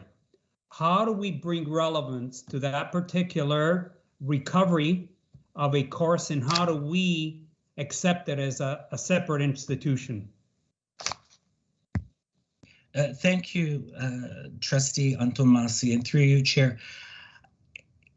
I'm not sure if you're asking me in terms of a question that a student is taking a course abroad through a third party and then wants to bring it to us in terms of a credit granting course. That is not a PLAR course. What they are doing is like a summer course, where as long as it's Ontario curriculum, they would receive the credit that way. If you're asking in terms of how will a student PLAR a course that they took outside and then brought back, a course for which a credit has already been granted or for which there is a significant overlap with the course for which a credit has been granted cannot be PLAR'd. Okay, but how do we identify that? So my question is, if someone does a credit recovery and wishes to take it abroad through a third party and then comes back and provides us with information that he or she has taken that course, provides a content, how do we vet that and recognize it? Thank you, Trustee Antomazi. If a student is taking a course abroad, it must be an Ontario credit in order for that student to achieve the Ontario credit. If it's not an Ontario credit, then they go for equivalency. Correct. So you're saying to me that if somebody comes from so if we have a foreign student here in Canada or in Ontario, specifically with our board, and they take a course, for whatever reason they don't complete it, they go back home or elsewhere for that matter, and they come back and they provide us with some sort of documentation that states that he or she has taken this course. How do we address that? Okay, so prior learning is a formal evaluation where they're looking for knowledge and skills that students have acquired, both in formal and formal ways outside of secondary school. So if you're saying that this individual is taking it within another school, that is not a PLAR credit. No, I use the word. Thank you. No, sorry, Trustee Antomazi, we're going to move on. There's other people in the chat. Trustee O'Brien, we haven't heard from you yet. You have the floor. Okay. Thank you, to you, Madam Chair, to Superintendent Tesoro. You've given a great example of music, and I think that makes it clear. I'm just wondering, are languages ever PLAR'd? Thank you, Trustee O'Brien, and through you, Madam Chair.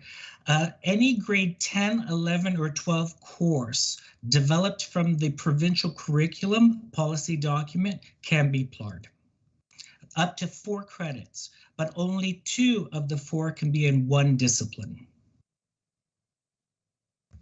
Follow-up question, Trustee O'Brien? You got to give them a second to turn the mic back on for you.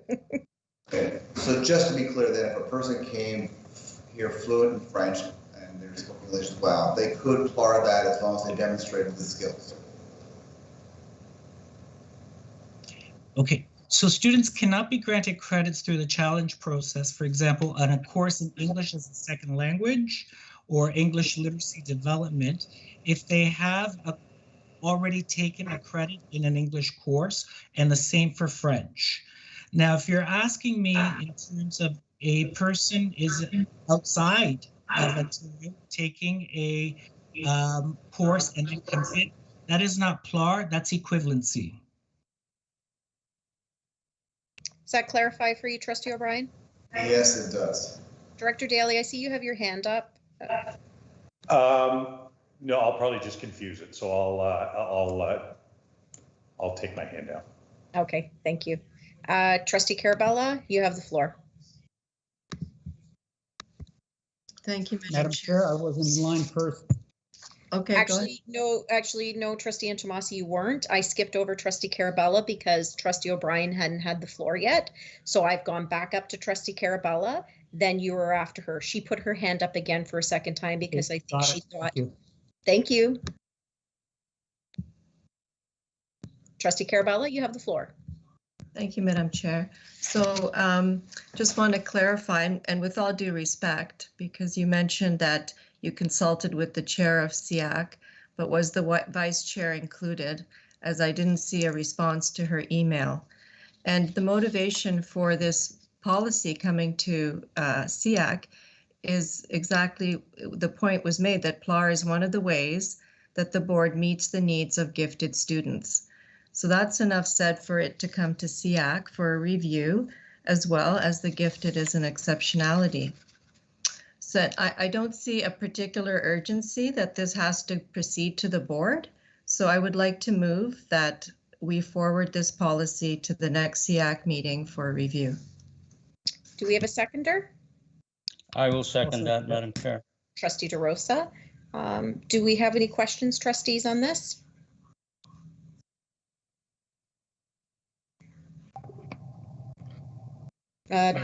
Trustee Dewart, you have a question on this? Yeah, Madam Chair, I sit on SEAC and I'm very fortunate to be there. So and we have the SEAC chair here right now. So maybe is it okay if I ask the question, Madam Chair, to the chair of SEAC? We can absolutely ask the question to the chair of SEAC.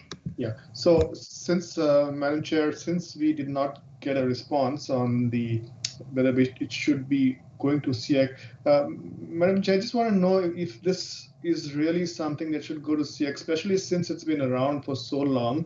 And I think it's a good opportunity for students to have this in place. Wondering what we will benefit by sending it to SEAC. So wondering if the chair of SEAC could answer that. Is there any benefit by sending it to SEAC? Thank you, Trustee Dewart. Just to answer about not responding to an email, just to remind trustees that the policy has changed on delegations and correspondence to policy. It is open for anybody to come forward when a policy is on, and we received no correspondence or request to delegate on this policy either. So, but Trustee Agnew, you're here. Can you maybe speak to, you know, how this impacts or doesn't impact SEAC? And for that matter, we have Superintendent Ballo, I believe, as well. Sure, absolutely. Yes, that's a good idea. Yes. So would you want Superintendent Ballo to speak first? And then I can maybe one expert speaks after another expert. Thanks. Okay, so let's start with Superintendent Ballo then. Sounds good. And then Trustee Agnew, we can chat with you. Superintendent Ballo?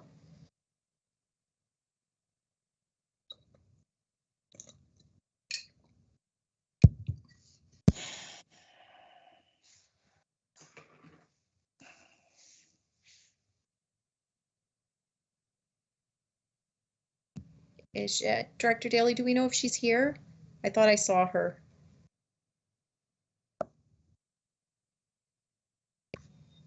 Superintendent Ballo? Oh, maybe she's not on. I don't see her in the lineup. No, she's not. Sorry. Sorry, I thought she had RSVP'd. Okay.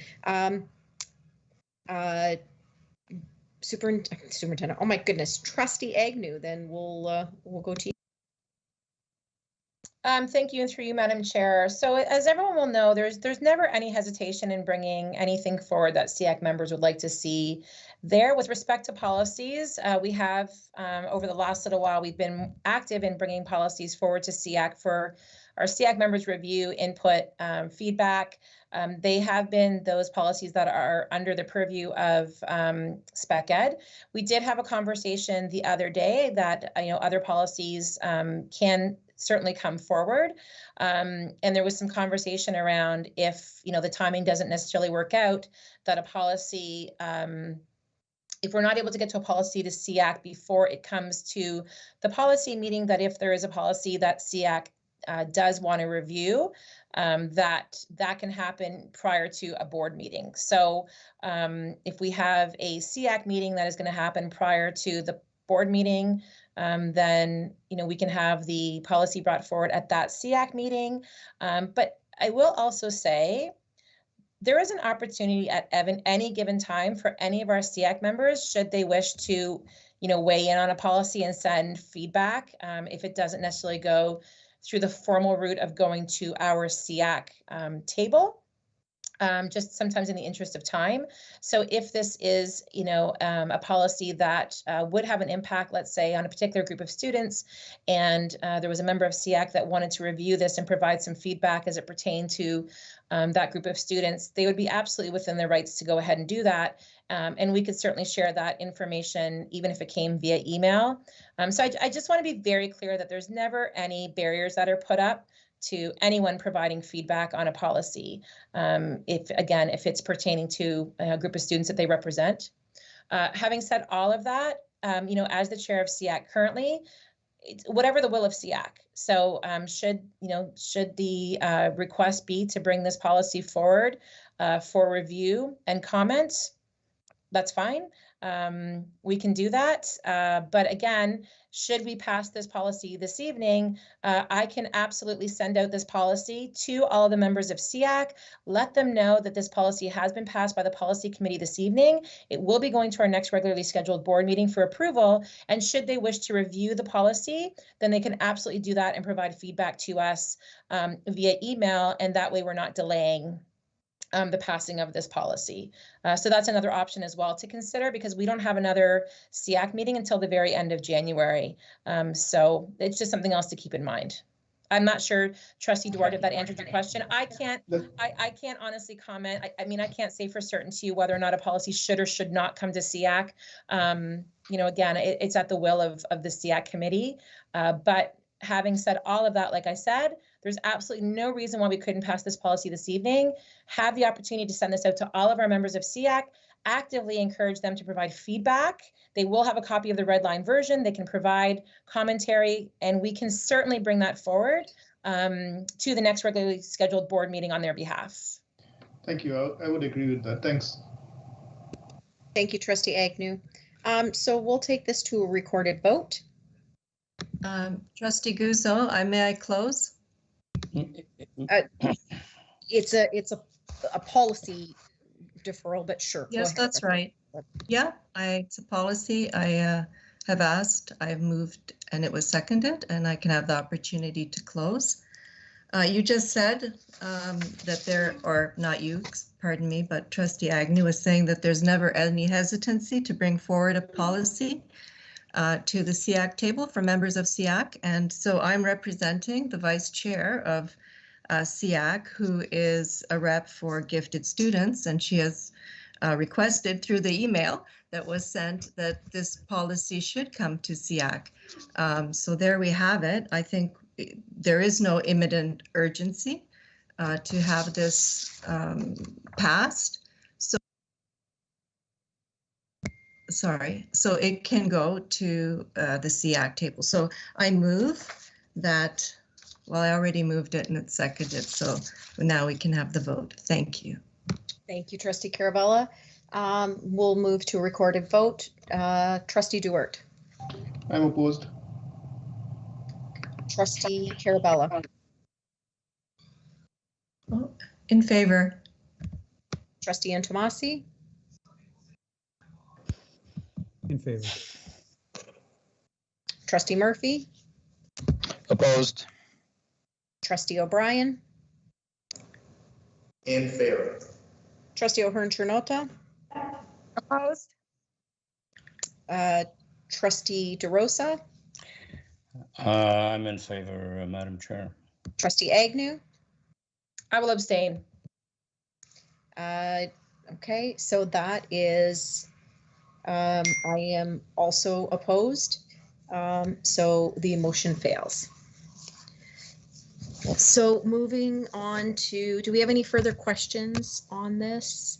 So we Madam have, Chair, can you give us the recount on the votes? I would believe if we had an abstention that it would be a tie.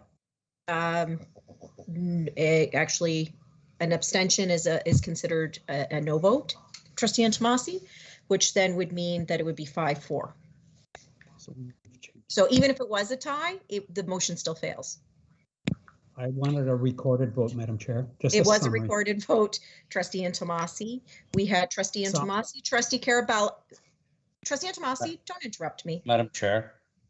You don't have the floor, Trustee DeRosa. I'm dealing with something at this moment. Trustee Antomasi was in favor. Trustee Carabella was in favor. Trustee O'Brien was in favor, and Trustee DeRosa was in favor. Trustee Agnew abstained. Trustee Duart was opposed. Trustee Ahern-Janota was opposed. Trustee Murphy was opposed, and I was opposed. So that, if an abstention counts as a no vote, then that's 5-4. If the abstention doesn't count, it's still 4-4. The motion fails either way. Moving on to the speakers list. Point of order, Madam Chair. What is your point of order? Actually, I'll make it a point of privilege. Do we have the terms of reference for both SEAC and Policy Committee? Can we make those available to the board? You should have them in your package, Trustee Antomasi, but No, we will they're endeavor. not in my- Trustee Antomasi, come on. And don't give me that there's a delay. You're asking me to answer something. I'm trying to answer you. So if you don't have access to them, we can make arrangements for them to be distributed. Moving on to the next. I asked for them, Madam Chair. So can you please say that you will be providing them? Thank you. To everyone. Moving on to the next speaker on the list here. Trustee Ian Tomasi, you have the floor.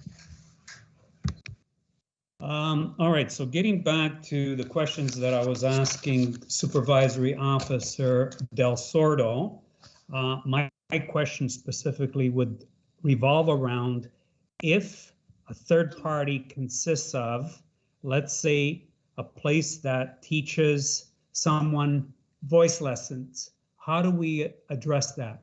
That would be considered, that would fall within the, within this particular policy. Thank you. Let me just finish, sorry. And we don't have that expertise at our board, correct? To be able to evaluate something that speaks to voice lessons, that speaks to something as advanced as that. Thank you, Trustee Antomasi. I'm not sure if you're asking in terms of a vocal teacher, if that's what you're asking in terms of an expertise. Well, so listen, I'm specifically speaking to gifted students that have a particular gift. They would go elsewhere to receive a certain training. How do we recognize and evaluate that training? Let's say I can go to a lady in Toronto that has a specialty for baritones, somebody else that may have a specialty to sopranos. How do we import that information? How do we process it? How do we give it credence from an academic point of view? Sorry, just for clarification, and maybe you can touch on it, Superintendent Del Sordo, but he's referenced voice lessons as somebody who is gifted. I think he means talented, not particularly gifted, but I'm assuming similar to the RCM, it would be required. It's not a point of order. You're not recognized, Trustee Antomasi. I don't need to be recognized. Yes, I have a you do actually need to be recognized, Trustee Antomasi. When you call point of order, you need to wait until you're recognized, and you don't do that, and you didn't do it. So I would request. Point of order stops the process. Point of order on you, Trustee Antomasi. You're out of order. So I would suggest that you wait to be recognized. What is your point of order, Trustee Antomasi? You're putting words in my mouth, Madam Chair. You're inferring that I'm asking something that you don't particularly have the expertise. I asked a specific question of a supervisory officer, and I'm appealing to him to answer my question. I did not appeal to you to answer the question, and that's not the role of the chair. That is my point of order. Trustee Antomasi, you are out of order. And if you speak to me like that one more time in a yelling voice, I will ask you to leave the meeting. I will not put up with this evening. And that is not a point of order. Trustee DeRosa, don't even interrupt. Superintendent Del Sordo, can you answer the question, please? Not a point of order. Madam Chair, with all due respect, I don't know why You're out of order, Trustee but I have not interrupted. Trustee and I have DeRosa, you're out of order now. myself. But I will not be pushed You're around. out of order. Out of order. Madam Chair, Last I will warning. not be pushed around. Last warning. Is it understood? Last Fall warning. into your Trustee role DeRosa. and do it properly. Trustee DeRosa, please leave the meeting. Please leave the meeting now. Madam Chair, point of order. I Trustee appeal your Antomasi, decision. I appeal your decision, I'm Madam. not done. He has to leave first. Okay. Oh, a trustee Trustee doesn't Johnson, leave. like to Point of appeal? order. Trustee does not. I'm asking for it to be brought to a vote. No problem, Trustee Antomasi. We'll bring it to a vote. Trustee Agnew. Trustee Antomasi is appealing my removal of Trustee DeRosa. I'm opposed to the appeal. Thank you. Trustee Dewar. Opposed. Trustee Antomasi. I'm in favor, Madam Chair. Trustee Carabella. In favor. Trustee O'Brien. In favor. Trustee Murphy. Opposed. Trustee O'Hearn Chernota. Opposed. Thank you. Trustee DeRosa, please leave the meeting.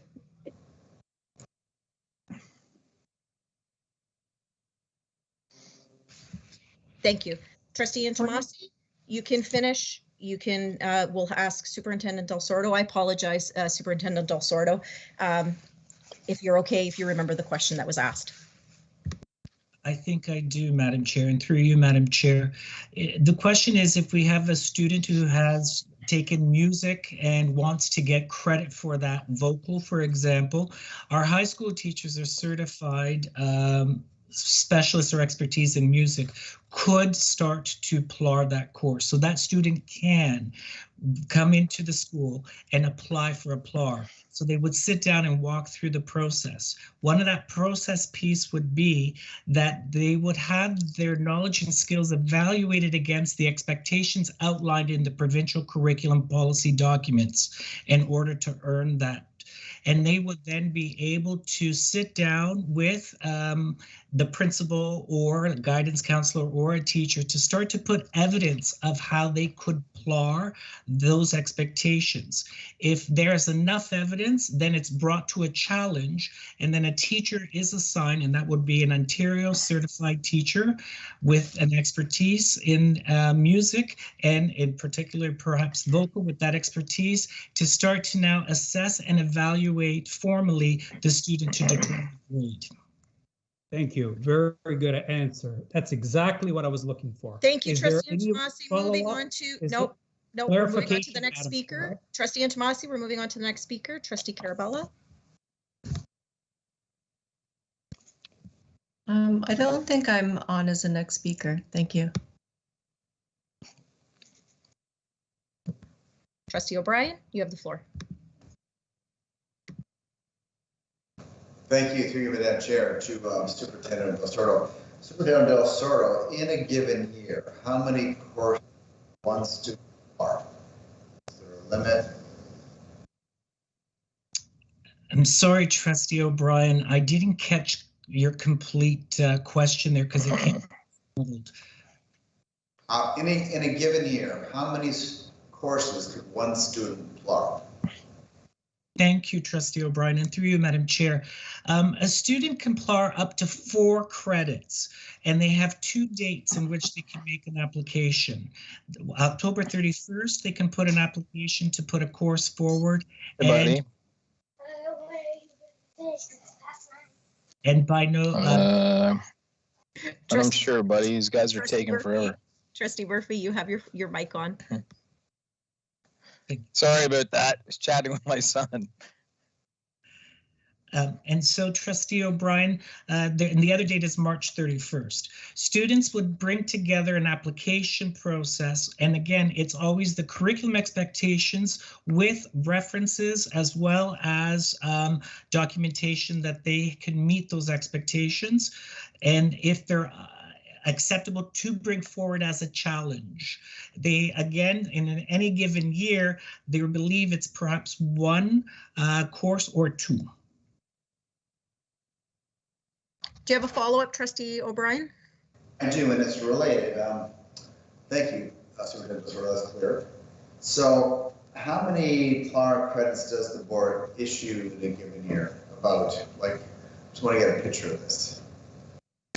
Thank you, Trustee O'Brien, and through you, Madam Chair, very few. Currently, we only have one. Okay, thank you. Sorry, just a matter of housekeeping. Trustee DeRosa, you've been asked to leave the meeting. Can you please remove yourself? Madam Chair, can I have a point of clarification? I'm sorry, Trustee Carabella, in one moment.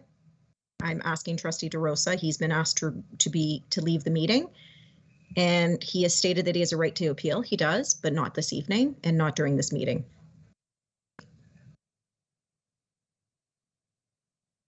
Madam Chair. And I'm not done. Yes, and Trustee Carabella is prior to you, Trustee Antomasi, so you're going to wait to be recognized. I stated a point of order, Madam. Trustee Antomasi did not hear you say point of order. Trustee DeRosa. On, so if you didn't hear it, it's not my fault. It's technical. What is your point of order, Trustee Antomasi? What is your point of order? My point of order is that you can ask Trustee DeRosa to not participate in the meeting. However, he can stay in attendance as long as he does not participate. He cannot stay on this Teams meeting. He can access the meeting. Trustee Antomasi, it's not up for debate, and stop interrupting me. It's not up for debate. He has been removed from the meeting. If he would, I'm not finished. Trustee Antomasi, do I need to ask you to leave as well? Go ahead. He can actually access the meeting. He has a right to access the meeting on YouTube. He's more than welcome to do that, but he does not have the right to stay in this Teams meeting. So I'm asking him again or I will ask that he be removed. I've asked for a point of order. Can you please provide me with direction in our bylaws that speak to that matter?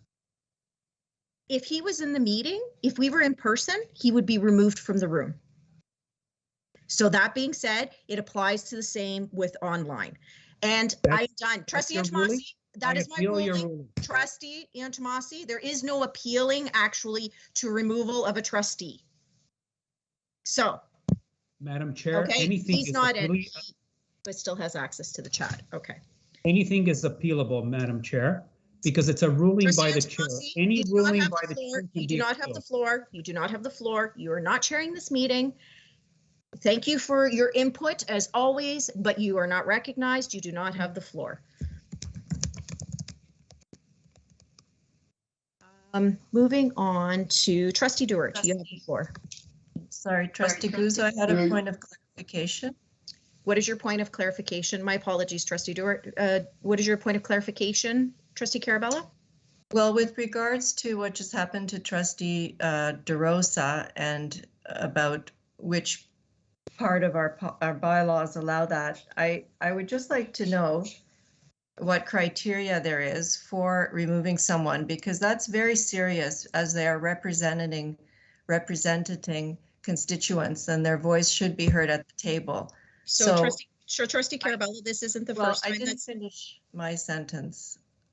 So if somebody is interrupting, I do agree we stop that, but is that grounds for leaving the meeting? Trustee Carabella should be written somewhere. Thank you. Trustee Carabella, it is written somewhere. It's not the first time it has happened in a meeting where trustees have been removed. Nor will, I hope it would be the last time that it happened. So the point of clarification is, is it's been done, it's been appealed, even though an appeal isn't necessarily in order, and my ruling stood. So there really is no clarification. So we're going to continue on. Trustee Duart, you have the floor. Madam Chair, give me a second. Okay, so Madam Chair, I have a question of Superintendent Del Sordo. What exactly are we doing to make sure our students and families do understand we have this policy in place and how they could access this? Thank you, Trustee Duarte, and through you, Madam Chair. It is the responsibility of the principal to carry out the direction and to ensure that all students are informed and that they are responsible for initiating the challenge process and for satisfying all the requirements, and ensure that students who are also not adults, that is students who are under the age of 18, are informed that they need parental approval before applying to Challenge 4 course. And they would put this in a course calendar. So all school course calendars will outline when students can challenge for credit. So Madam Chair, just a follow up here. Go ahead. Is it something that the school would send an email out to each and every family letting them know that there is a process wherein the student could challenge a particular course? Is it something like that happens, or the student needs to go to the principal and tell them that they are interested in challenging? How does it work? Thank you, Trustee Duarte. So in the guidance department would have a school course calendar. So it would be exactly like any course that's outlined that students can choose at an option sheet time. In that course calendar, it would have PLAR in terms of what students can do to PLAR a credit. So it would have outlined it. So every student would have access to it. Madam Chair, just a point of clarification again. Sure. So Superintendent, so this is it uniformly applied in all our high schools, or have you ensured that it happens uniformly? Yeah. Yes, absolutely. Sorry, Trustee. Thank you, Trustee Duarte, and through you, Madam Chair. Yes, it is one of the principal's duties to do every year in every school. Perfect. Thank you. Thank you, Superintendent Del Sordo. I don't believe we have any other questions, so we will take this to a recorded vote. Trustee Agnew?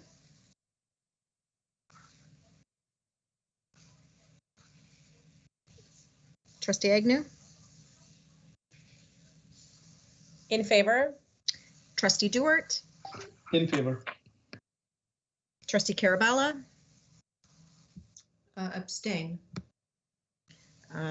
Trustee Antomasi? Abstain. Trustee Murphy? In favor? Trustee O'Brien? In favor. Trustee O'Hearn-Chernotta? In favor. I am also in favor. The policy will go to the next board meeting. Thank you, Superintendent Del Sordo. Moving on to the last action item, 6.5, policy V-15. Can I have somebody move, please, that the policy committee recommends that policy V-15, environmental stewardship, be forwarded to the December 21st, 2021 regular board meeting for approval? I'll forward that. Is that Trustee O'Hearn-Chernotta? It is. Is that you? Okay, moved by Trustee O'Hearn-Chernotta, seconded by Trustee Duarte. Trustee Duarte. Thank you. Superintendent Merrick? Or is it Superintendent Crowell? Thank you, Madam Chair. I can start here. So thank you, Madam Chair, and through you, we have the policy 5-15 environmental stewardship for your review tonight. As you can see from the red line version there, only minor changes, mostly for clarity. And of course, I do share this policy with curriculum as well. So we are happy to take any questions that trustees may have on policy 5-15 tonight. Thank you, Superintendent Merrick. Trustees, do we have any questions? Yes, I'll just type my name. Sorry, Trustee Agnew. Trustee Carabella, is that you would like the floor? I'm assuming you were talking to me. Yeah, go ahead, Trustee Carabella. Thank you. I would like to have clarification on, in the purpose, there's the addition of traditional ecological knowledge, which seems to be placed on the same level as our Catholic faith. So I'm just wondering, what is that? Is that something we can reference? I don't see it. Is it something written down, or what does that mean? Thank you. Thank you, Superintendent Merrick. Do you want to take that question? Thanks. I can start. I might need some help there as well, but I believe that was a recommendation from Sherry Saville. So perhaps Jeff or Emmy can help me out on that one and the rationale behind that. Thanks. It looks like Superintendent Crowell has his hand up, so I guess he wants to take it. So Superintendent Crowell. Yeah, certainly through you, Madam Chair. Sherry Saville isn't available to be at the meeting tonight, but she did consult on this policy, and she was hoping that these inclusions would be in alignment with our Indigenous education plan. Traditional ecological knowledge is, and I will give, I certainly won't give the answer that Sherry would, but is it sort of understanding of the land, the relationship with the land, stewardship of the land, in the approaches in which we try to honor the land that we coexist on. Do you have a follow-up question, Trustee Carabella? Yes, I do. So then there is nothing sort of written down. That's what I'm it's capitalized, it's referred to as traditional ecological knowledge. So can we put a link to it? Is it written down somewhere? Because I need to know what I'm going to be referencing. I can certainly work with Sherry to provide a link to give more context to that. Okay, Trustee O'Brien, you have the floor. Thank you, through you, Madam Chair. Along with that question, I had not so much problems with that term as the one, the sacredness of the earth. I mean, as Catholic, I always just believe sacredness comes from Jesus Christ alone. So, but I'm very open to what this could mean. So if Superintendent Crowell could speak to that, it might just help me. Again, I will certainly do my best, through you, Madam Chair, to answer that. It is part of the sort of the teachings around traditional ecological knowledge. But again, I wouldn't be able to provide an expert's explanation of that. And Madam Chair, I'm struggling with. I do want to vote for this policy, but I just don't feel I can until I understand that. I don't know if we want to wait until there's a more fulsome explanation of the sacredness of the earth. I put it out there, but I really would like that clarified before I vote. Superintendent Bakaic, I think, has her hand up to maybe address that. Thank you, and through you, Madam Chair. Trustee O'Brien, I can give some information regarding the references to the sacredness of the earth and living in harmony with all of God's creation. Those are references that are found in Laudato Si, which is Pope Francis's encyclical. Further to understanding traditional ecological knowledge, that's also referenced in the document that is prepared by OXTA, Together in Faith, Care for Our Common Home, a collection of school board practices. So there are documents that are prepared by OXTA and referenced also in ICE, if that gives you additional information.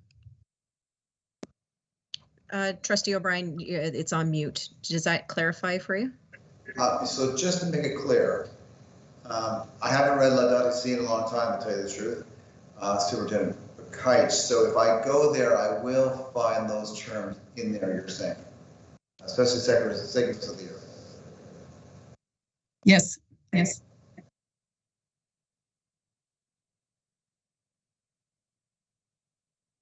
Okay, sorry about that. Moving on to Trustee Antomasi, you have the floor. Thank you, Madam Chair. Thank you for yielding me the floor.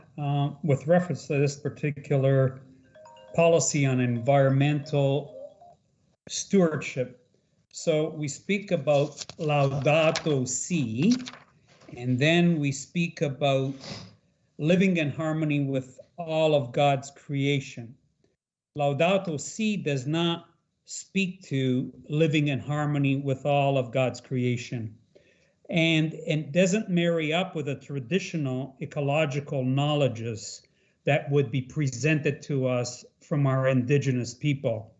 My question is specific to how does this particular policy address those two differences, if at all? And secondly, which of our religious publications and/or books that we disseminate to our students speak or give reference to this under belonging?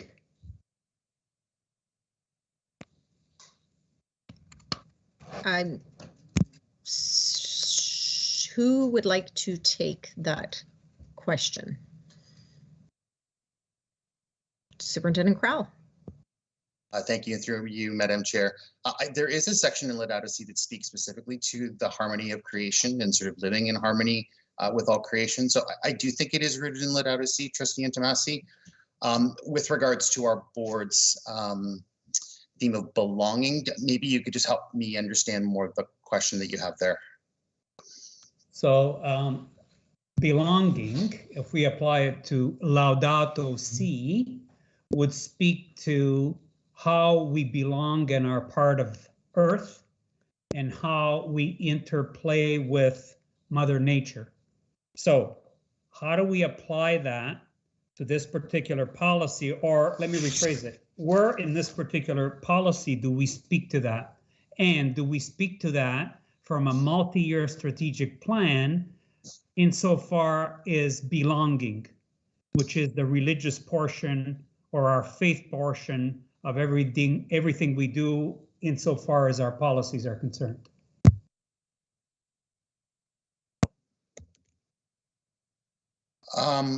Through you, Madam Chair, I would say it's definitely certainly part of the believing part of our board themes. I think, and the policy speaks to specifically how this will inform our multi-year strategic plan. So this policy does inform the work that'll be done through the multi-year strategic plan.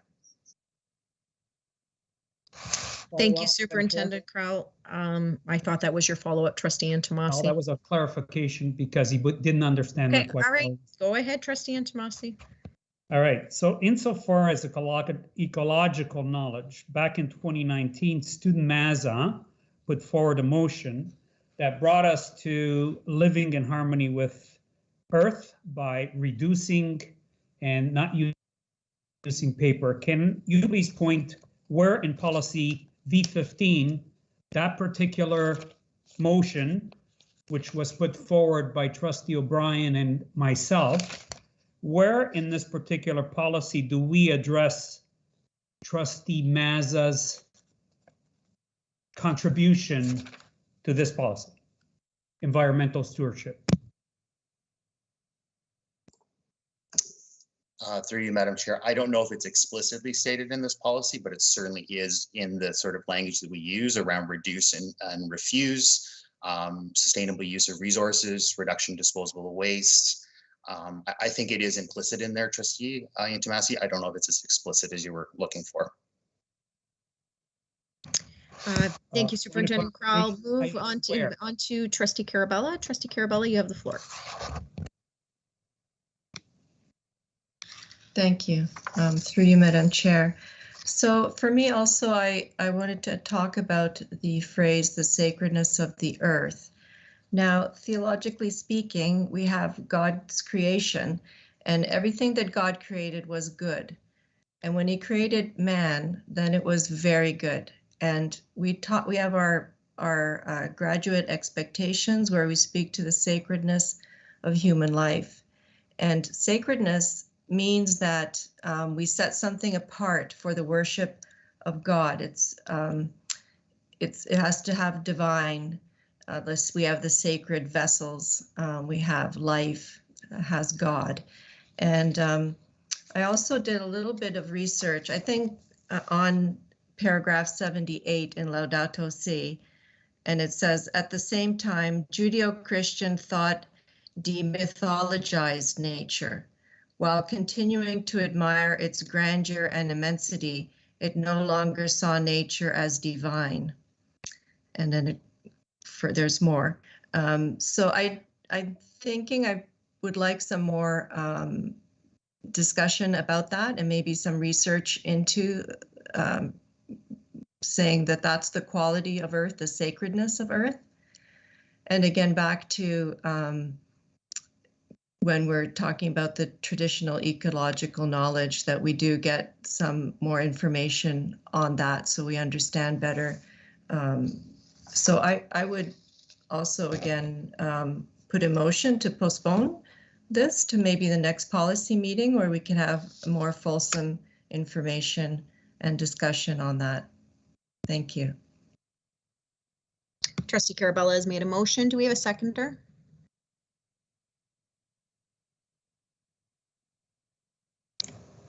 I will second it. Trustee O'Brien. Trustee O'Brien seconds it. Is there any questions, trustees?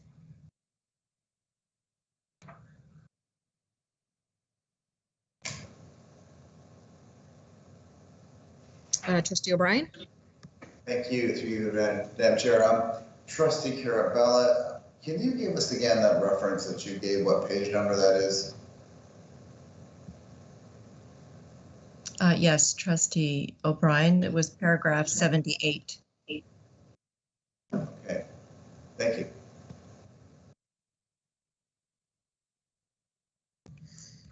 Is there any other questions, trustees?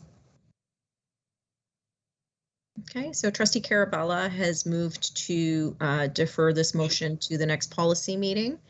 And Trustee O'Brien seconded. So we will take this to a recorded vote. Trustee Agnew? Opposed. Trustee Duart? Opposed.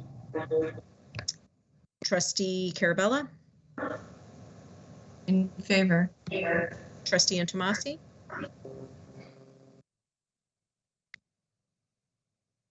In favor. Trustee O'Brien? In favor.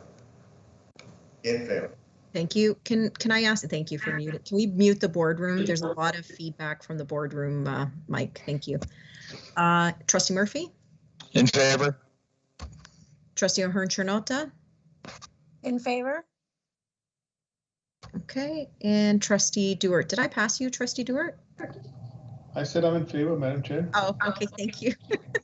Okay, so the policy will be deferred to the next policy meeting. Thank you, Superintendent Merrick and Superintendent Crowell. Moving on to item 7, discussion items. There are none. Item 8, we have information items as listed. Item 8.1 is our upcoming agenda items. Item number 9, miscellaneous info, there is none. Item 10, no correspondence. Item 11, in camera, there's no need to go back into camera. Number 12, we have no absences. Can I get a motion to adjourn?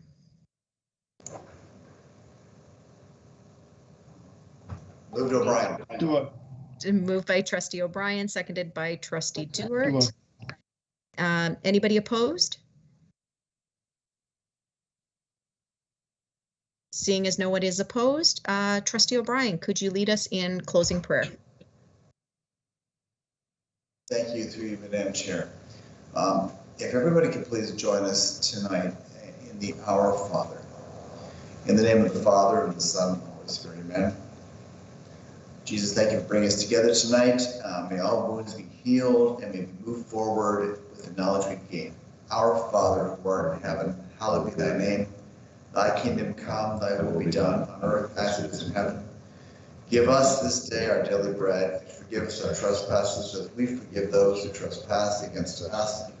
Lead us not into temptation, but deliver us from evil. Amen. Father, and the Son, and the Holy Spirit. Thank you. Thank you. Thank you, Trustee O'Brien, and thank you, everybody. Have a great evening.